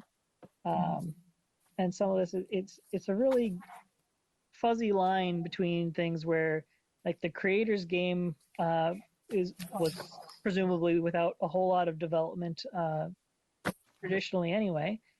Whereas it looked like maybe the futsal stuff was a bit more of a developed, flattened, cleared and painted pitch kind of thing. So I might say one of those fits into our typical traditional things and the other doesn't. I'm not sure exactly where we draw that line or how, but I'm really hoping that we can figure out some better ways to allow all of these developments to exist, but come up with some better ways of designating, what is the regional stuff, what is the not regional stuff, without quite as traditional of lines that are based on just plat maps and parcels and trying to do it that way when it's clearly coming out as a bit more nuanced than that, particularly when we're talking about trail amenities. So we'll have to spend continued time on that. So let's say I'm thrilled about some of the stuff that's happening here and also still a bit uncomfortable about some of the details. And you've all heard exactly that before. Can I respond to that? Absolutely. So, and I would say that, this is something, again, as we are developing in our kind of community engagement process and something, and again, that in terms of, what I'm thinking about this a lot. And one of the challenges that we have around community engagement is that this is a joke. I tell this all the time. If you go and you talk to a primarily African-American community and ask them what they want on an empty piece of land near their homes, they're going to say basketball courts. If you ask a Latinx community what they want, they're going to say soccer fields. It's that people in community often dream within the context of their current reality, if that makes sense. And so one of the things, and again, as much as that sounds like a stereotype, I often experience this. And sometimes when you talk to park people, they say the way that they're going to increase equity is big picnic tables, right? That kind of stuff happens. And I think that one of the things that we sometimes have to do around community engagement is also make it a process that expands the way that a community imagines what might be there, right? And there's just different ways that happens. But I will say that, that one of the experiences that particularly, the council member Lene and I have had is sitting with a group of African-American people in a park, and initially cross-country skiing is nowhere in their universe, right? It's not one of those things that they're choosing, but through talking with them about their aspirations, what their goals, what they want the end result to be, and we say, okay, we're going to try cross-country skiing, and the invitation is right and the leaders are right, all of a sudden people go, I think that's a good thing to do. So I guess I'm just say, Tony, I agree with you. And it is the catch-22 of going in community early without a preconceived idea. And once you do that, you have a responsibility to deliver on it. And so I think there's also an obligation we have as we engage the communities. And this is the community engagement process that was done for this project was really good. And I think there's something that sometimes, to your point, that when we do this, we also want to help community dream bigger or imagine things that are different. And not only that, right now, what they're designing for is what's missing. You know what I mean? Like right now, there is, they think about futsal and the creators game and the things they want because those elements are missing from, or the places that they use are packed. And so this becomes an outlet for that. So I just think that as we do engagement, there's another piece of this that we want to, start to implement in some of our engagement that does that. Because, and honestly, Ms. Cecily, I think the challenge we have around lacrosse is that lacrosse has just become one more example of what upper class white people do. Like, I mean, it's unfortunate that it is a club level sport, that it has gone the way that all sports go, which is professionalized, and that part of what the indigenous community is saying is that we want to be able to do this, and we want to be able to do it differently. And the city of St. Paul is listening and creating an opportunity for that. So I hear you, Tony, and I'm really I'm with you on a lot of it, but I also have sat in those meetings, and I've watched our implementing agencies really go to community with a blank slate, and sometimes this is what happens. Yep. Yeah, thanks. And I think this also goes to some of what you were saying earlier on the bridging facilities about how this is about a progression, not only adding some new kinds of facilities to existing places, but also figuring out how to get new people into a different kind of activity that they haven't seen before and use that to get them into different places. And how do we bridge that? And all this complication of there are different classifications of parks and trails, and there are different kinds of entities responsible for them at different layers. And how does that all interact? And it's all the stuff that traditionally government does really badly of having a smooth, consistent interaction between those different kinds of pieces. And that's what we're struggling with. We're probably 40 years behind the curve on trying to figure out how to do that well. We're at least getting better at finding out what the stuff is that people are looking for and what their concerns are and kind of that. But figuring out how to move from that to the implementation and potentially not just adapting what we're building, but the structures of how we do it and how we provide those things and how we provide the programming that goes with those things is hard. So it will take a while. Well, and your point, I'll tell you what, one of the things that we can be clear about is that if we have a futsal facility there, it will be actively used, and it is an opportunity lost because there will be hundreds of families when we get there. And again, the idea of progression sometimes is about extending a relationship. So we even could view futsal as a trusted relationship that we can extend into other activities that might be going on around there. We can think about it in a different way and really think about it again as a tool for relationship building and something that you know and trust and understand, and extend that into other opportunities because we might have boats 100 feet away. We have a pump track and bikes and an opportunity that are 100 feet away from a trusted relationship. And so again, I just think that, for us, the challenge is, we have to be true to these commitments. And at the same time, again, as I keep saying to myself, we have to help people expand the opportunities they take advantage of and the way that we deliver on our commitment as a municipality, that these services and these experiences are available and accessible to all of our community members. And that invitation may be the one that works. So anyway, but anyway, great job, St. Paul. All right, thank you, Anthony.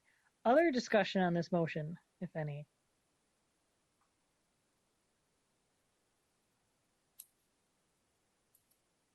This is Jeremy. I have a comment going back to what I said earlier.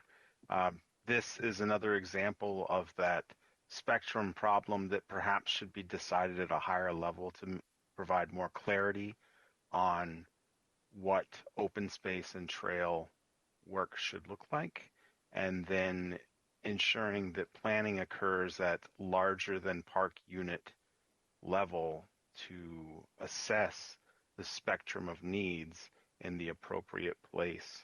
So while I appreciate the level of engagement City of St. Paul did, if it was not sufficiently driven to define what the universe could be, then the open popcorn style could end up proposing or committing things that would be outside of the statutory mandate for what the universe of possibility is defined as in the law. And so that would be my only concern there. And if there are other agencies considering doing more, less directed public engagement, which is obviously better to decentralize that decision making as much as possible. It's important, I would think, to make sure that those ground rules are established, or as Anthony was saying, there's more coaching on broadening the vision of what could be, to ensure that that engagement is both effective and not unduly promising or promoting possibilities that are outside the universe of what currently we believe under the statutes could happen in these spaces. That's all I have to say. Thanks, Jeremy. That was a good way of putting a lot of that. Chair, this is Councilmember Linnea. I wonder if I could chime in here for a second. Certainly. So I really appreciate, Jeremy, your bringing up these your concerns and questions around this. When I started, one of the things I did a lot of is really reviewing the statutes, but also understanding the history and why the commission exists. One of the great traditions of Minnesota is that, in my humble opinion, I guess, is that we have a strong balance between elected officials who have a role to play in the House and the Senate, and also a strong tradition of having appointed and other types of citizen-based bodies that work in partnership with the legislatures to make sure that there's checks and balances between politics and in politics and policy, and that there is a balance in making sure that the people of Minnesota have a voice that is equitable and representative of the population. And so I just want to offer one point, is to really look into what the commission is empowered, and also the commission is not on its own. The commission is in partnership with the implementing agencies and the council in a three-way partnership to provide guidance and oversight over the regional parks and open spaces. But I just want to offer that I don't think, and this is my opinion, that there is a higher voice, that we are a partnership and we are a representative of one of the best traditions, I think, again, in our country, which is that we have a balance in those who have a political office, those who represent the citizens because they are citizens, and the professionals who work in the different agencies that implement our park system. And so I just want to caution that, and I think that my council member colleagues would also agree and believe that as well. And I would love to be a part of conversations if they need to happen to go further into that way. But I hope what I said makes some sense. But I believe, and it's not just for this commission, but it's for many things like the Parks and Trail Legacy Advisory Committee and many, many other methods that we administer and oversee resources spent in our state and the interests that those resources are stewarding. All right, thank you, Linnea. My sense is that we're starting to get into some big topics to sort of lay out a bit of a 2021 work plan potentially. But I want to take a moment to see, are there any other discussion things that are particularly specific to this proposal? Certainly we have other things to spend more time on at future meetings, but is there anything else that needs to be said on this right here before we move on to a vote on our motion?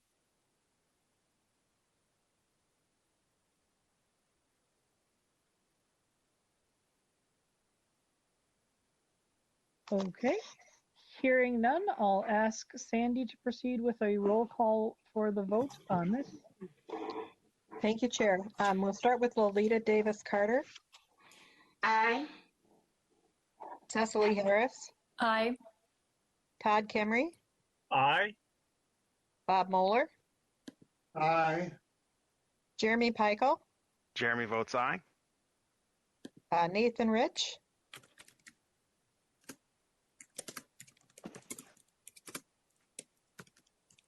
Nate Rich. Aye. Anthony Taylor. Aye. Rick Tyson. Aye. And Tony Russo. Aye.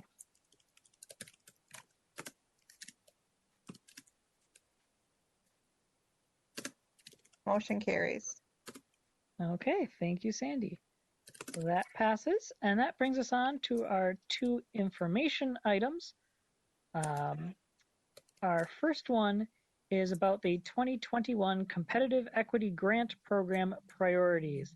We have Jessica and Amanda to speak to that. Go ahead. Hello again, Chair and Commissioners. This is Jessica Lee, Parks Planner, presenting the program priorities for the 2021 Regional Park System Competitive Equity Grant Program. Amanda Lovely is also here and will join us for discussion at the end. Next slide, please. The purpose of today's discussion is to share this year's Equity Grant Program priorities based on what we learned from you, from the Community Development Committee, and from several meetings with the park agency's directors, planners, and outreach staff. We also want to provide a final opportunity for input on the development of the 2021 Notice of Funding Availability, which we hope to bring to you for approval in January. Next slide, please. Equity grant program proposals must clearly articulate how the project will advance equitable use of the regional park system by addressing one or more of the following equity focus areas: race, ethnicity, income, ability, age, or national origin. Next slide, please. This year we have just over $2 million available for the equity grant program. $664,000 is available for capital projects, and $1.4 million is available from parks interest earnings, which the Council has prioritized using for non-capital programming projects. Next slide, please. Capital projects may range from $20,000 to $200,000. Agencies may submit multiple grant applications for capital projects, but may not receive more than $200,000 in capital funds. Examples of capital projects include park and trail signage, mobile classrooms, accessible facilities, and public art. Capital projects may include engagement and outreach if they directly inform the project being proposed. Next slide, please. Non-capital projects may also range from $20,000 to $200,000. Again, agencies may submit multiple grant applications, but may not receive more than $200,000 in non-capital funds. Examples of programming projects include outdoor education and skill building, events, outreach, partnership building, marketing, communications, training, translation and interpretation services, developing an ADA transition plan, and new programming staff. Non-capital projects may also include budgeting for equipment valued at less than $5,000, such as basic essential outdoor equipment. Next slide, please. Again, this year there will be a review team to score the proposals and make recommendations for funding to the Council.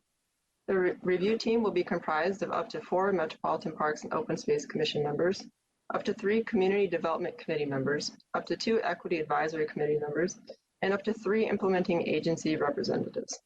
Next slide, please. The evaluation and scoring criteria will be similar to last year, but condensed for a much simpler review process. It will also prioritize programming, partnership building, and internal collaboration with outreach staff. The 5 review categories are impact of equitable use, community partnerships, community engagement, capacity building, and programming initiatives. Next slide, please. Projects will have a 3-year grant term with a 1-year extension possible. Agencies will be required to submit semi-annual reports so that we can track the ongoing progress of the project, and a final outcomes report will be required before their final reimbursement. Next slide, please.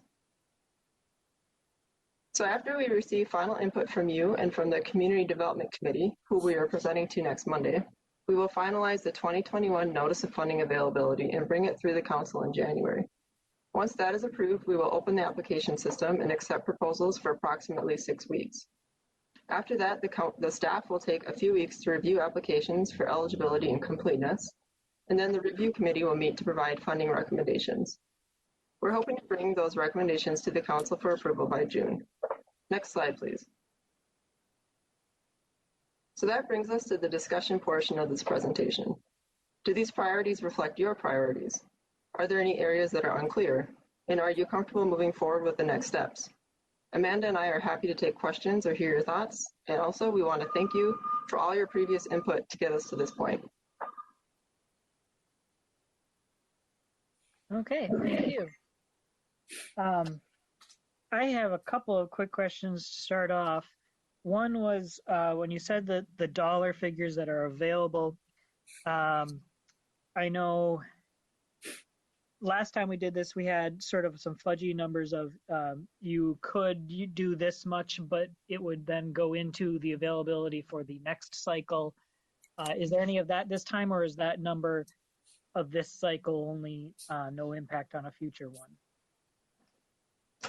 Chair, the capital funds of $664,000 includes the 2021 amount that was set aside, but because we've taken more time to develop this program, it's basically just moving into next year.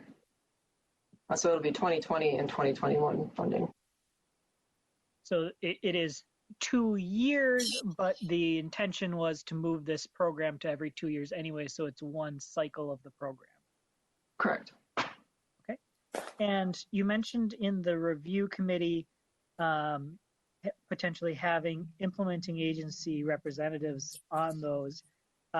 Given that this is a competitive program, what guidelines do we have in mind for the eligibility or controls for any sort of appearance of conflict of interest related to that? Yeah, I think that's a great question, Chair. That's something we heard from a lot of agencies that they would like to participate.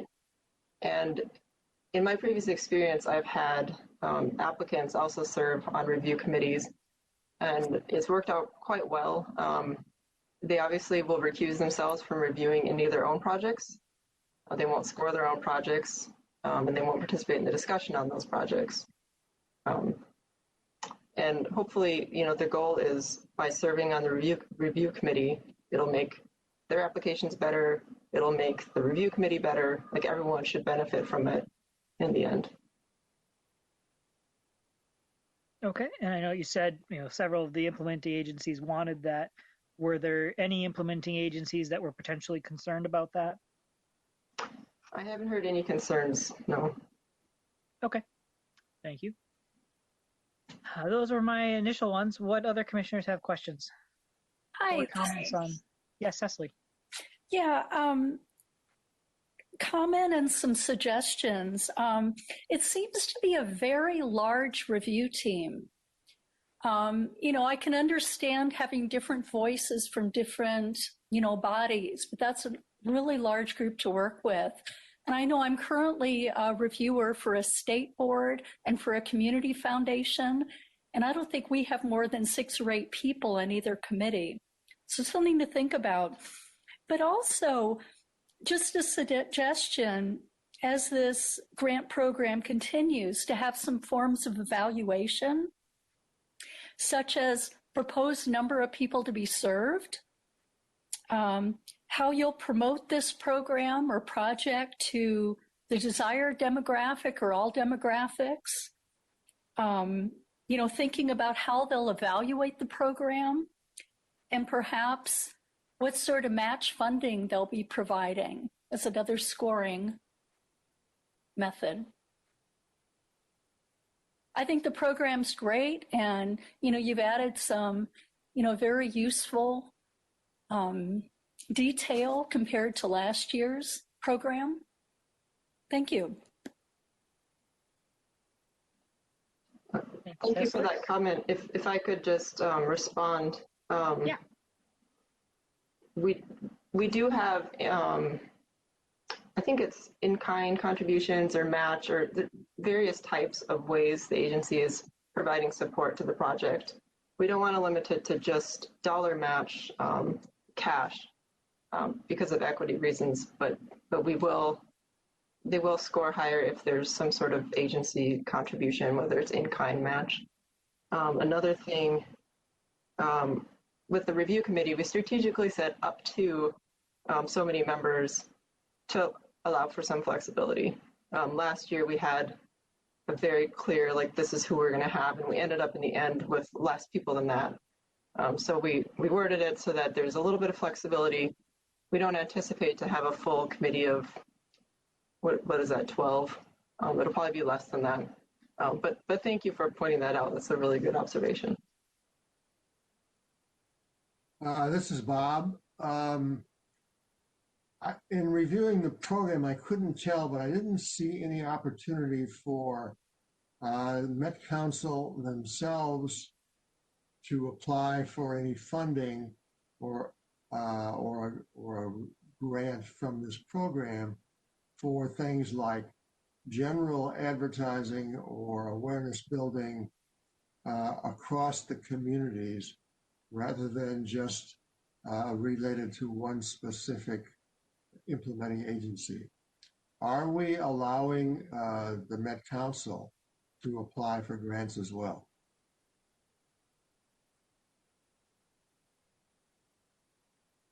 That is a good question. Is it one that staff had any direction on so far, or are you leaving that up to hear from us at this point?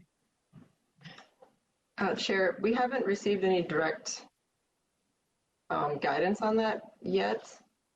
We would prefer to see the agencies collaborate and put in an application that would address marketing across the whole system, communications, signage, something like that. But to answer your question, no, we have not received direction on that. Okay. I guess the other question on that is, does the council even have capacity to conduct such a project? So would they even be interested in applying? I don't know if anybody knows that at the moment either. Chair, Commissioners, this is Nicole. If I could just jump in, maybe I could provide a little context. So because the interest earnings for this program are derived from the legacy fund, we were given direction by the council to adhere to the guidelines of expenditure for legacy funding, which would preclude the council from being an eligible applicant for that funding. So that may be part of it. This is Bob again, just following up. Thank you for that clarification. I do think in some ways we would like to encourage more regional communication and awareness building for the parks and the trails and the amenities than might be available on just a regional or individual agency program. So however we go forward with this, I would hopefully encourage that. Thank you, Bob. And yeah, I think one of the nice things about this, since it would be a competitive program, is it would force the council to be a little more innovative in what it thinks of for those kinds of things. So we're trying to push the council to expand some of that by suggesting this, even if it could do it through other contexts as well. So if there's other funding sources for that kind of work, great. But think about competing with these projects when designing such a thing, even if you aren't actually going to do that. I think what we're saying on that. This is Todd. Yes, Todd. So I'd like to thank you, Chair. I have a question concerning part of, and let me bring this up here. The examples of programming, including, and then there's a discussion further down about, or a mention about developing an ADA transition plan.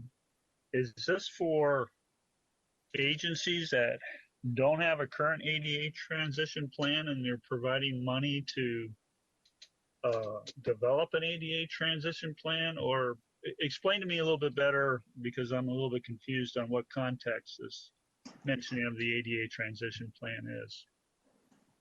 Thank you, Chair and Commissioners. That's a great question. The intention, and there's more specific language in the Notice of Funding Availability, but the intention is to provide a small grant for those agencies that have a plan that's older than 10 years.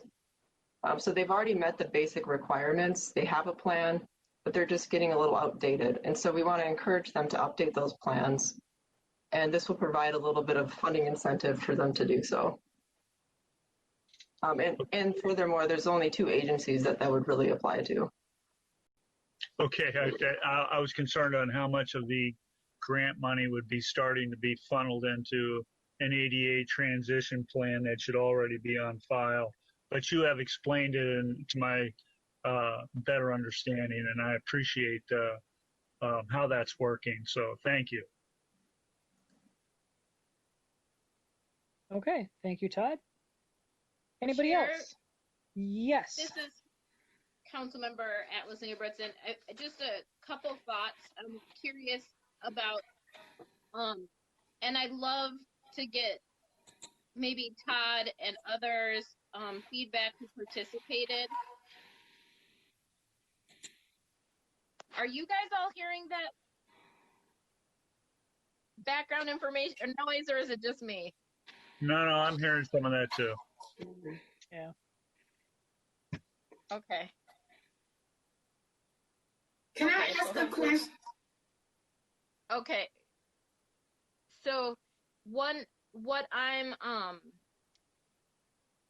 remembering from last year is we had a number of proposals that were made that were around, with the target audience being those who people with physical disabilities.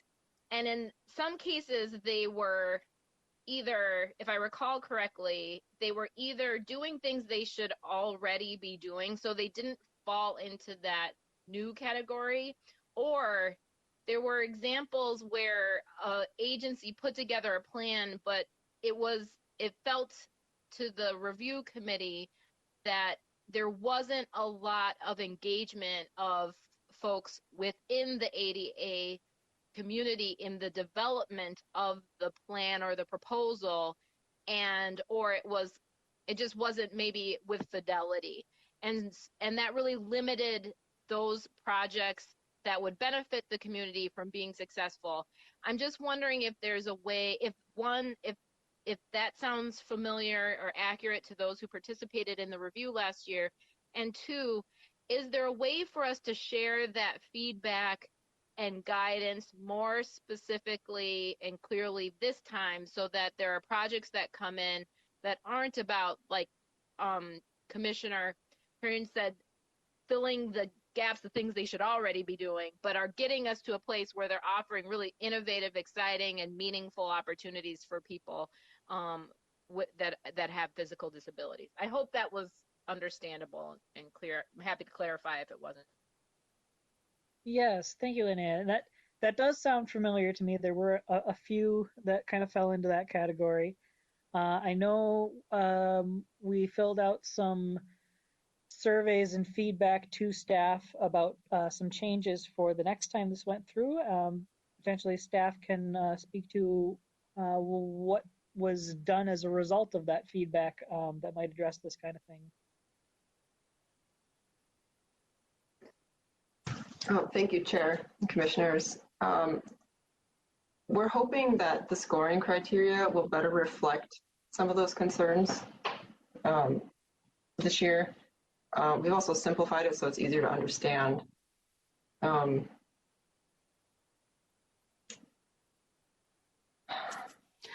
I have a question. This is Lolita. I'm gonna back up just a little bit. I've just been doing some reading, and I'm going back to the requirements, and it's talking about agencies can submit multiple grant applications, but no agency can get over a dollar amount, $200,000. Okay, so when you say multiple applications, so you're saying that they can submit about 5 applications and get funded for 5 times in a variety of different areas? I'm not understanding that component of it, maybe. That's why I had to read more. And I'm sorry I'm late. It takes me time to read it. And I was just didn't make sense to me. I'm a reviewer on the state level, and I'm a monitor too on the state and federal level. So I'm just wondering, how are you guys going to break that up as relates to, are they going to tell you what they're going to use the dollar amount for? Or are they going to submit one application and then they're going to use it for all components? How are you guys going to evaluate that? How is that? I wasn't here last year, so I just want a better understanding. How's that done? Sure, thank you for the question. Chair and Commissioners, they will be allowed to submit as many applications as they want. We would want a different application for each specific project. We don't anticipate most agencies submitting more than a few. And so, I'm sorry, I didn't mean to cut you off, Ms. Jessica.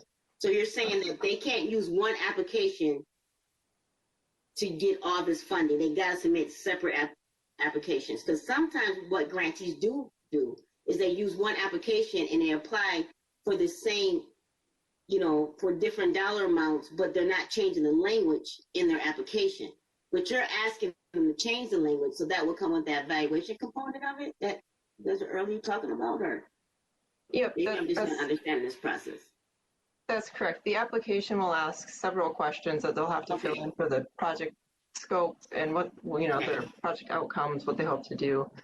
And it can look different for everyone. Someone might submit one for $200,000. Someone might submit 2 for $50,000 that are different projects. It's up to the agencies, but ultimately they can only receive up to $200,000 in each funding category. But they do got to submit separate applications. Basically, that's what my point is. They got to submit separate applications. They can't just use one application for multiple funding avenues and paths. That's correct. Journeys. Okay, thank you. I was just making sure. All right, thank you for that clarification. Any other feedback we have on this? Or are we getting about ready? Yes, Linnea. This is just going back to that last piece. I guess I would just give a recommendation that staff could provide a companion document, doesn't need to be complex, about lessons learned from the last round.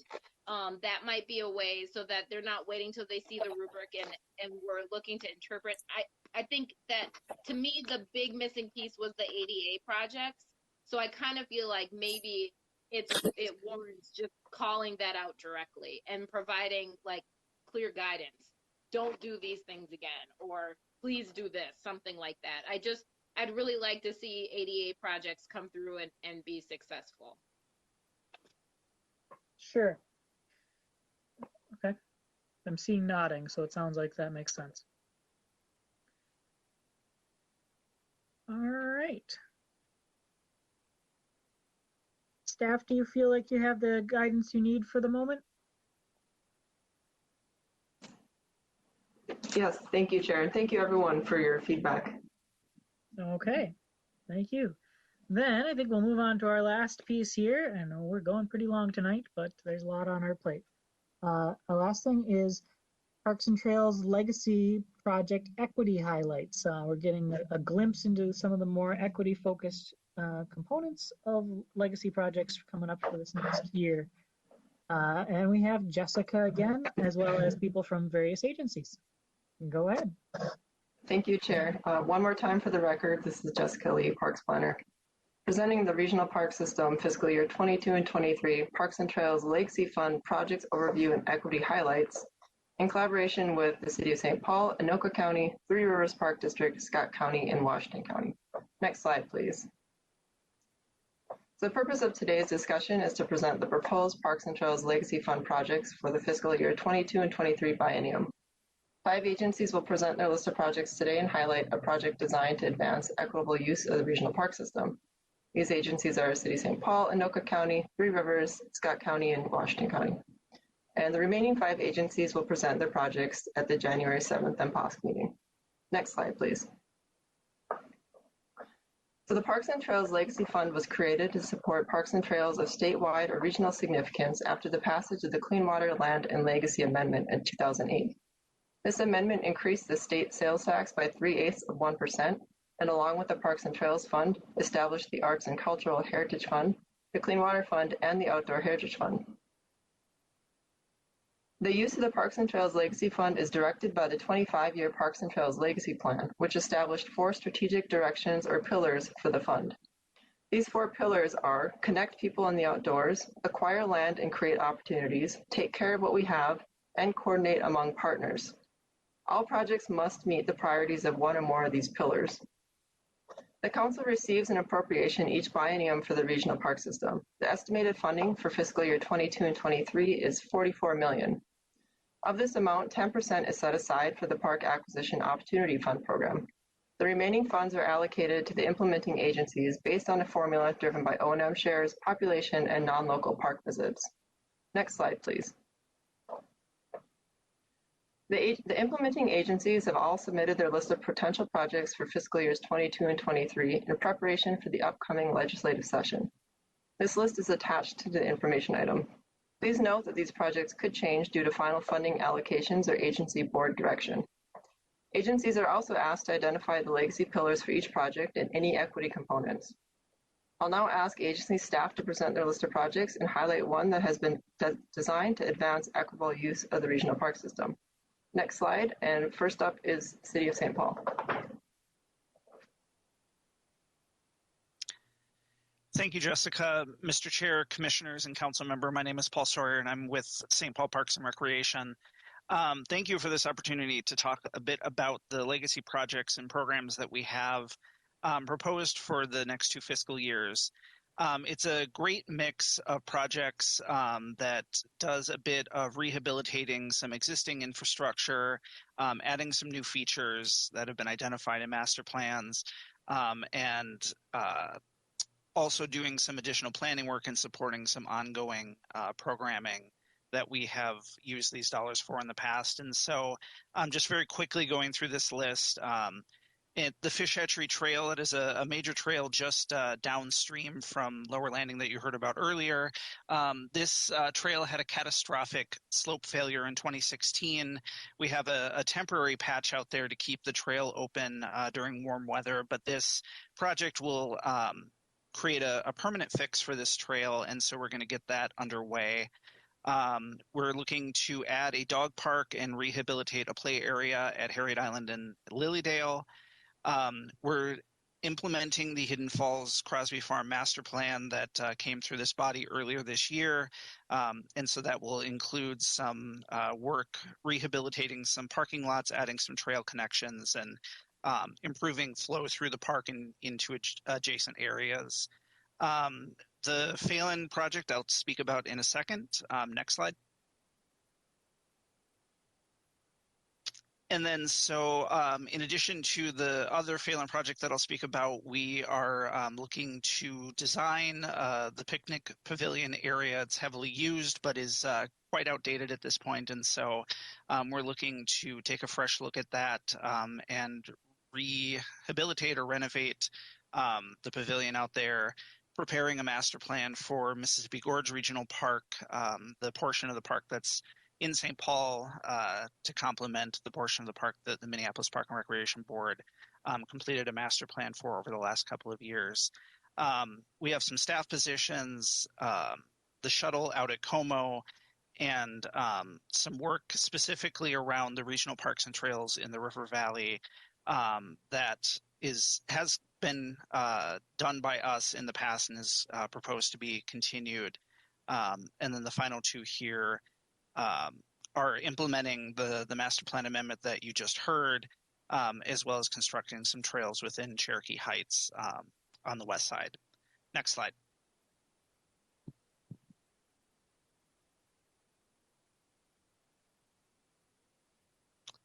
Thank you. To focus in a bit on one project that we wanted to highlight at Lake Phalen, for those of you who are familiar, the park is surrounding the lake, which is long and narrow, kind of along a north-south axis, and so the park is mostly divided into the west side of the lake and the east side of the lake, and a significant amount of the development and usage of the park is on the west side of the lake. And so what we're hoping to do with this project is to activate the east side of the lake a bit more. We were fortunate that an acquisition that was identified in the master plan came up on the market last year. The council and this body approved a PAOF grant for the acquisition of that property, which has freed up space for us to be able to implement this trailhead. In addition to that, we have been engaging with the Rush Line Project Office, which will be bringing light rail, bus rapid transit through this area as well. And so there's going to be some improvements with that project, as well as better regional transit connections to this area. And so we've been very careful to engage with that project team to make sure that the project is being designed around connections to the park and the Bruce Vento Regional Trail, which is right next to here. And so when we did the master plan engagement in 2011, we heard a lot of feedback from the community that centered around a few kind of main areas. One of which is support for safer bike and ped connections throughout the park. Throughout Phalen, clearer trail alignments. There's a great network of trails through the park. There's also the regional trail just to the east of the park, and better connections and clearer connections of that trail system was something that was brought up by the community. And then there was also overwhelming support for more public restrooms throughout the park, not just on the east side, but throughout the park. That it was seen as a very limiting facility for users of our park.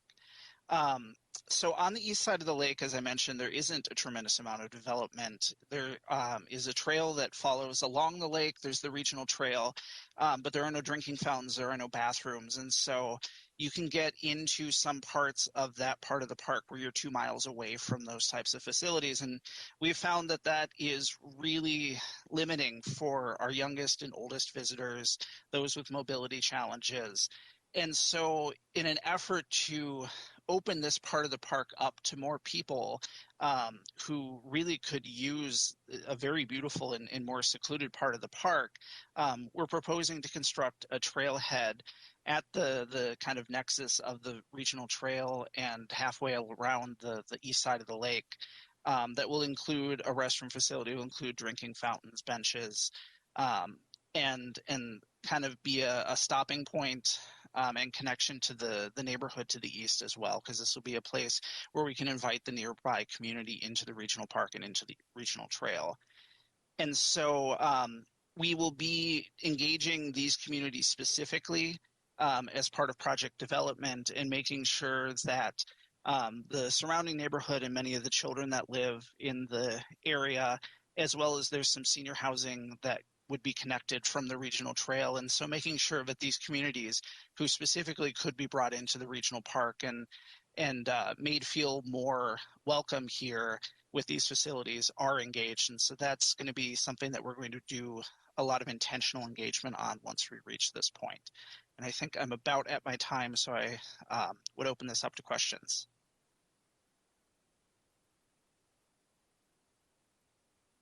Thank you. Do commissioners have any questions on that presentation?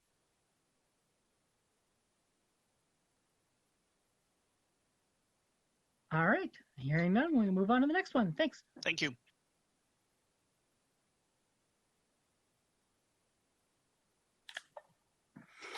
All right, so my name's Karen Blaska. I'm the park planner for Anoka County.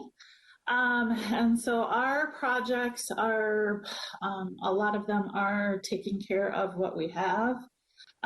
So out at Rice Creek Chain of Lakes Park Reserve, we have an entrance road that really needs some help, and so we're going to be working on that. and doing some equity enhancements with that project.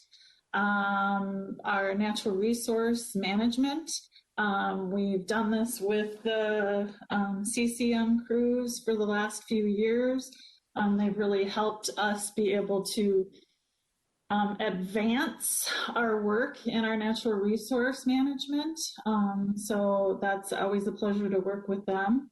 And then at our Coon Rapids Dam Regional Park, we've got a culvert for Coon Creek within the park that really needs to be rebuilt, and then we need to also redo the trail that crosses that creek.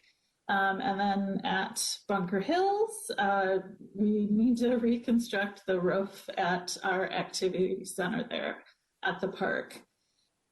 So the next slide, please.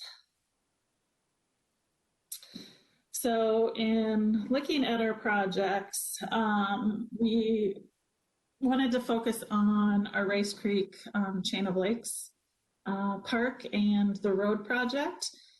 Granted, road reconstruction doesn't do a whole lot to advance equity other than provide better access, but we had worked with a student group from Centennial High School that developed after the murder of George Floyd. And so we worked with them to kind of gather information on some things they would like to see in the parks and some ideas on what would help engage them in the parks.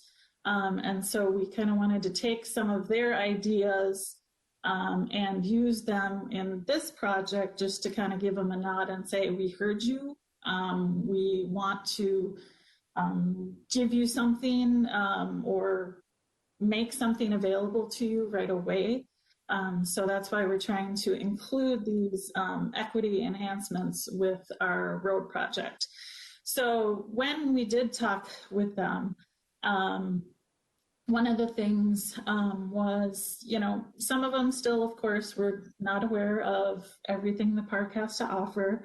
And because they're a diverse student group, we wanted to try and do some events with them. But of course, with this pandemic, that's not happening anytime soon. So we're still trying to figure out some things we could do to work with them on a project. They were very interested in being able to do some community service hours and things like that. So, you know, there's a lot we can do with them to help raise awareness amongst youth. Then we also talked to them about safety and security. And so they had definite thoughts on lighting and visibility. And so we wanted to take some of those ideas and incorporate that into the project. Just to ensure their comfort levels when they are in the park are at, so they are comfortable in the parks. And then, let's see, one of the last things was just things that would entice them to come into the park and to have them stay for a while. They talked a lot about just space to hang out. So bringing up the topic of picnic tables. So just groups of picnic tables or benches that are together, that face each other. They talked about areas for hammocking. And so we wanted to try and figure out how we could, you know, put something together near the beach area out in the park that would work for hammocking. And what, of course, everybody always says is they want photo opportunities. So something, I'm not sure if you all are familiar with the I Like You wall in Northeast Minneapolis, but it's just a white brick wall that has I Like You sort of graffitied across it, and everybody goes there to take their photos and so they can upload them to social media. So we wanted to try and include some sort of art component like that in these equity enhancements we would do. So the image on the right, I had one of our designers just put together some things based on what we heard, with the idea being that we would work with them directly as we develop this project. But so it's got some picnic tables. There's some built up walls that we were actually thinking we could maybe work with local artists or students to paint and provide a mural of or something like that. The hammocking area we kind of included in that just because I think that's going to be an easy add. We can do posts instead of having them hang their hammocks on our trees. And then photo opportunities. So flower gardens and, just making things a little prettier for them. So those were our ideas and our kind of youth-focused equity enhancements we want to do with for our Rice Creek project. So I guess with that, I will take questions. All right, thank you. Do we have any questions on that one?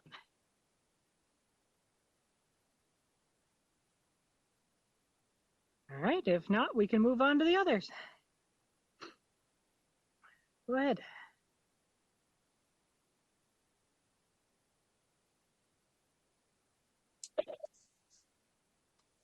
I guess it's my turn. Hello, I'm Jonathan Flaming with Three Rivers Park District. I am here this evening to talk about our one project for the biennium for the legacy. And that is the complete redevelopment of Mississippi Gateway Regional Park. Next slide, please. So the question was, what communities are you working to better serve with this project? Well, this project, the complete rebuild, is guided by an extensive and inclusive master plan that re-envisioned the entire park. Its primary focus on input was people of color, households with incomes of $50,000 or less, persons 45 or older, people with an education level of high school or less, non-English speaking persons, persons with English as a second language, and other non-park users. Next slide, please. And the next question, the entire park and its facilities are designed to meet the needs of the underserved populations as identified in the master plan. We did extensive outreach with those folks. We heard what they were looking for, and this park is really, the plan designed the entire park to act as an introduction to nature-based parks, and then also as a transitional space, primarily through programming of outdoor recreation skills and nature. So people can go there and feel comfortable in a relatively urban setting at the front door, at the gateway itself, and then work their way through, learn about the animals and the flora and fauna in the park, and then also learn outdoor skills. And the farther south they go in the park, the more wild it gets. It starts off with paved trails, ends up with dirt trails at the very far end.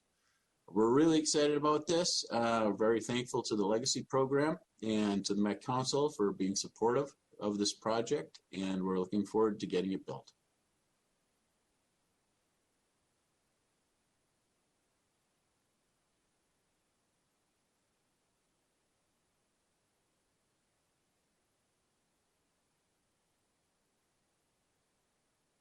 And that's it for my presentation. I only had one project.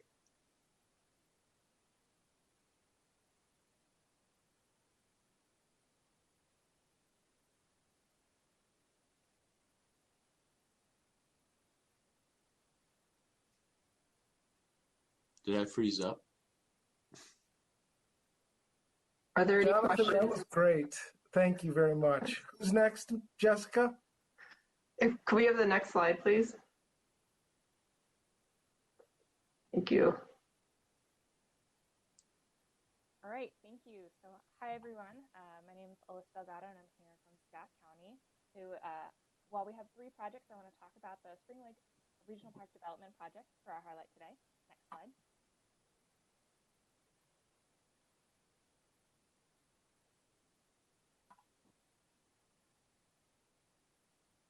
Thanks.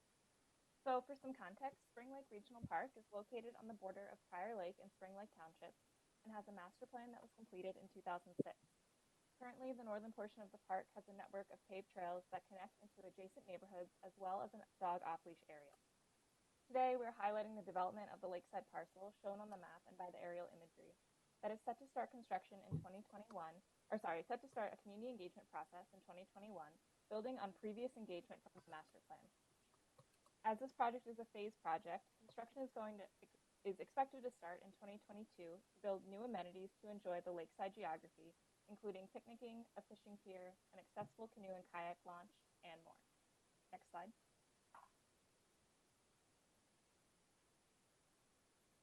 So the planned amenities that I mentioned help serve some of our gap areas and address equity concerns within the categories of income, ability, and race. As research suggests that lower income residents may be more attracted to low-cost activities such as trails, picnicking, and non-motorized boating and fishing, this project responds with the planned construction of a free, accessible canoe and kayak launch, picnic areas, fishing pier, and lakeside observation. As well, our conversations with residents have indicated that more accessible recreation access, especially water recreation access, is needed within Scott County. Again, this project is responding with the planned construction of a free, accessible canoe and kayak launch. Finally, research suggests that picnic and fishing areas may be more often used by non-white park users within our park. Again, this project responds with the planned construction of a free, accessible canoe kayak launch, picnic areas, a fishing pier, trails, and lakeside observation. Next slide.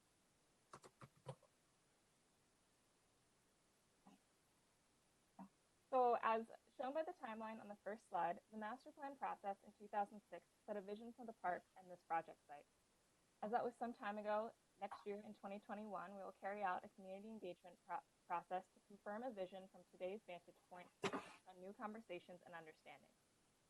However, since 2006, Scott County has been continuously engaging with and learning from the community while building and sustaining our relationship. A key example that I want to highlight of a growing relationship and active partnership with this park is with the Shakopee and Wakaton Sioux community. The SMSC was a part of the master planning team, helping to plan for the park trails that would connect directly to surrounding neighborhoods, 2 of which are tribal neighborhoods. And since that time, the county and the SMSC have partnered at this park on a number of things, including natural resource management efforts, volunteer events, and nature-based programming, as well as a partnership with the Shakopee High School. Another example from our engagement that we want to highlight today is event-based. In 2018, with the recognition that certain groups in the community are not coming to our park, the county started a new free family event at the park called Trailgate. This was the first event in a Scott County or Three Rivers Park where we developed non-English language promotional materials and published Spanish language social media posts. It was also the first time that we worked to engage leaders in the community to help disseminate the materials and had a community leader on our planning team. In this case, we were especially hoping to reach residents of Shakopee, non or low proficiency English speakers, and lower income populations. At this event, we also received input on what individuals wanted to see as a part of the future lakefront development project, which I'm highlighting today. Their answers are highlighted on the right and show that the top 2 of the 3 most popular choices for both 2018 and 2019 were waterside options. Thank you all for listening to this highlight of our project. Patty Freeman, the General Manager of Scott County Parks, is standing by to assist me with any questions. All right, thank you, Alyssa, and thank you, Jonathan, before that. Didn't get in there. Any questions on this one? This is Todd. Yes, Todd. Thank you, Chair. I just a quick consideration to Scott County, and I appreciate the focus on the accessible docks and especially the canoeing aspect of everything. The accessible canoeing and kayaking that is beginning to be a popular choice among a lot of the local lakes here, and so it's good to see that Scott County is including that.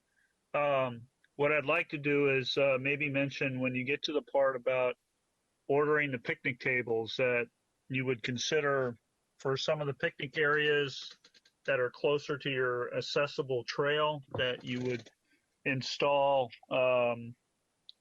accessible picnic tables. For power chairs and some of the larger mobility devices, including manual chairs, it's difficult to maneuver or to be able to, without causing a complete mess with your plate of food, to use the normal picnic tables that are out there. So there is more and more companies out there developing accessible picnic tables of various designs, and I would encourage you to look into that if you need that. If you need further connections with that or guidance on that, I'll be more than happy to offline and away from tonight to be able to explain that more in detail. Thank you. Thank you so Thank much you, for that, Todd. Commissioner. Anybody else?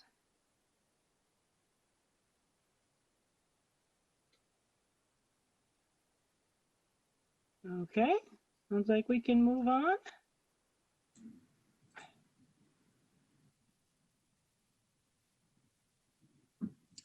Good evening, Chair and Commissioners and Council Member. This is Sandy Brewer, Washington County Parks Director. I just want to do a sound check to make sure that you can hear me. So can someone confirm? Yes, we can. Perfect, thank you. Washington County has 3 projects to share with you tonight. The first is the Central Greenway Regional Trail and Lake Elmo Park Reserve Trail improvements. The Central Greenway Regional Trail route includes an existing paved trail and trailhead within Lake Elmo Park Reserve. Implementation will include resurfacing or rehabilitating existing paved trails to meet regional standards and, where needed, rerouting the trail. The project will also include improvements to the trailhead area, signage, and wayfinding improvements. Our second project is the St. Croix Bluffs Regional Park Hilltop Shelter and Play Area improvements. The project scope includes updates and site improvements to a large group picnic shelter and 2 play areas at St. Croix Bluffs Regional Park. And our third project is the Point Douglas Regional Trail trailhead improvements.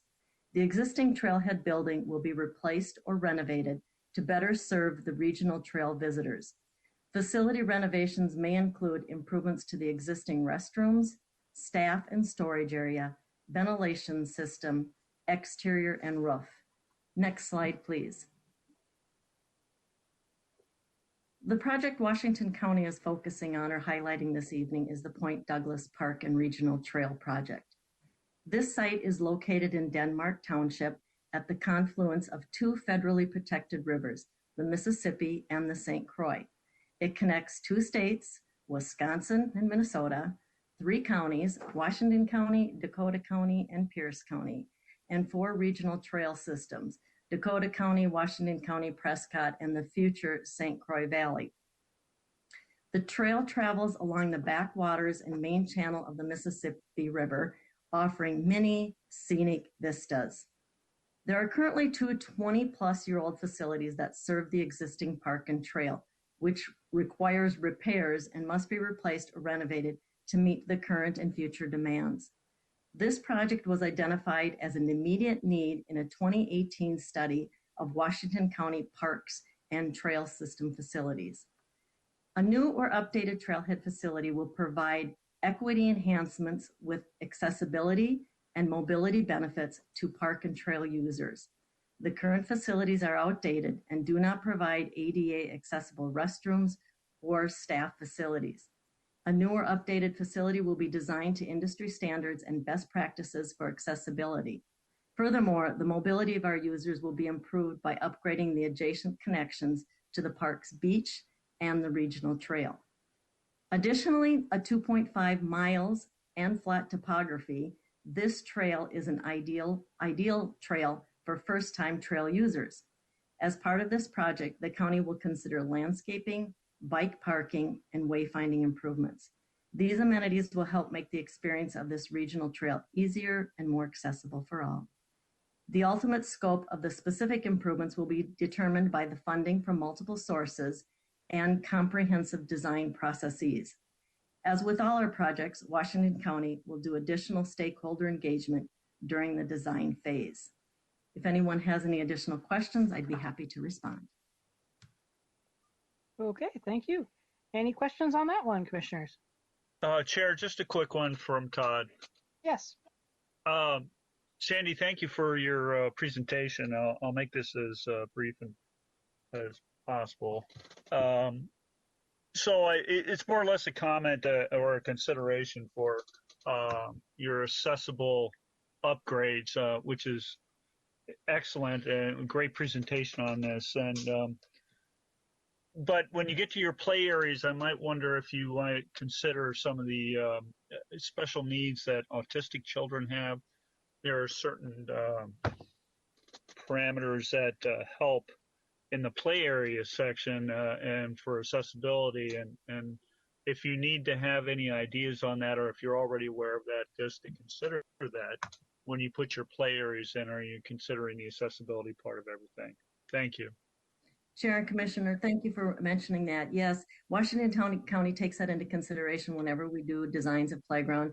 We recently did an upgrade to our campground playground area, and we did all poured in place so that it was easier for, say, wheelchair accessibility. We're also taking that in mind as we build more ramps in Essential rather than ladders and steps so that there's better accessibility for children. And when we design those, we will definitely take those considerations into play. So thank you for mentioning that. Okay, thank you. Anyone else?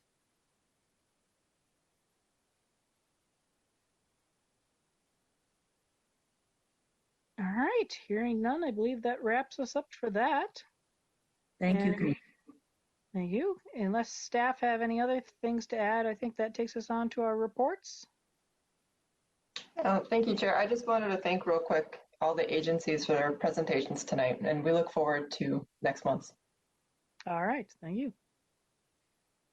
Okay, for reports, I don't think I have anything other than if you know of anybody in the first 4 districts that you think should consider applying for a term on this commission, go and encourage them to do so. Most people need a bit of prodding to sign up for such a thing. So go let them know that you think that they'd be good, and we'll see if we can get as many people applying to that as possible to make sure we have a good pool to choose from.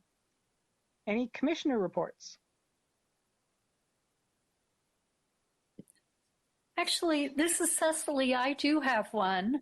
Yes. Recently, we had the 3rd TAC meeting of Washington County Square Lake Master Plan. And staff told us what a wonderful job Todd Kemery did in sharing perspectives on accessibility in the Square Lake area. So it was really exciting to hear one of our commissioners is playing a role in one of the implementing agencies' projects. So thank you, Todd. Thank you, Excellent. Cicely. I did go out there on a blustery day, but it wasn't raining, and I had a great time. We had a great time going over everything. Thank you. Okay. Any other commissioner reports? Staff reports. Good evening, commissioners. Todd, you're everywhere. I have 2 very brief reports. The first is just what Tony, our chair, said. The Parks and Open Space Commission openings, districts A through D, and our chair. We are getting applications.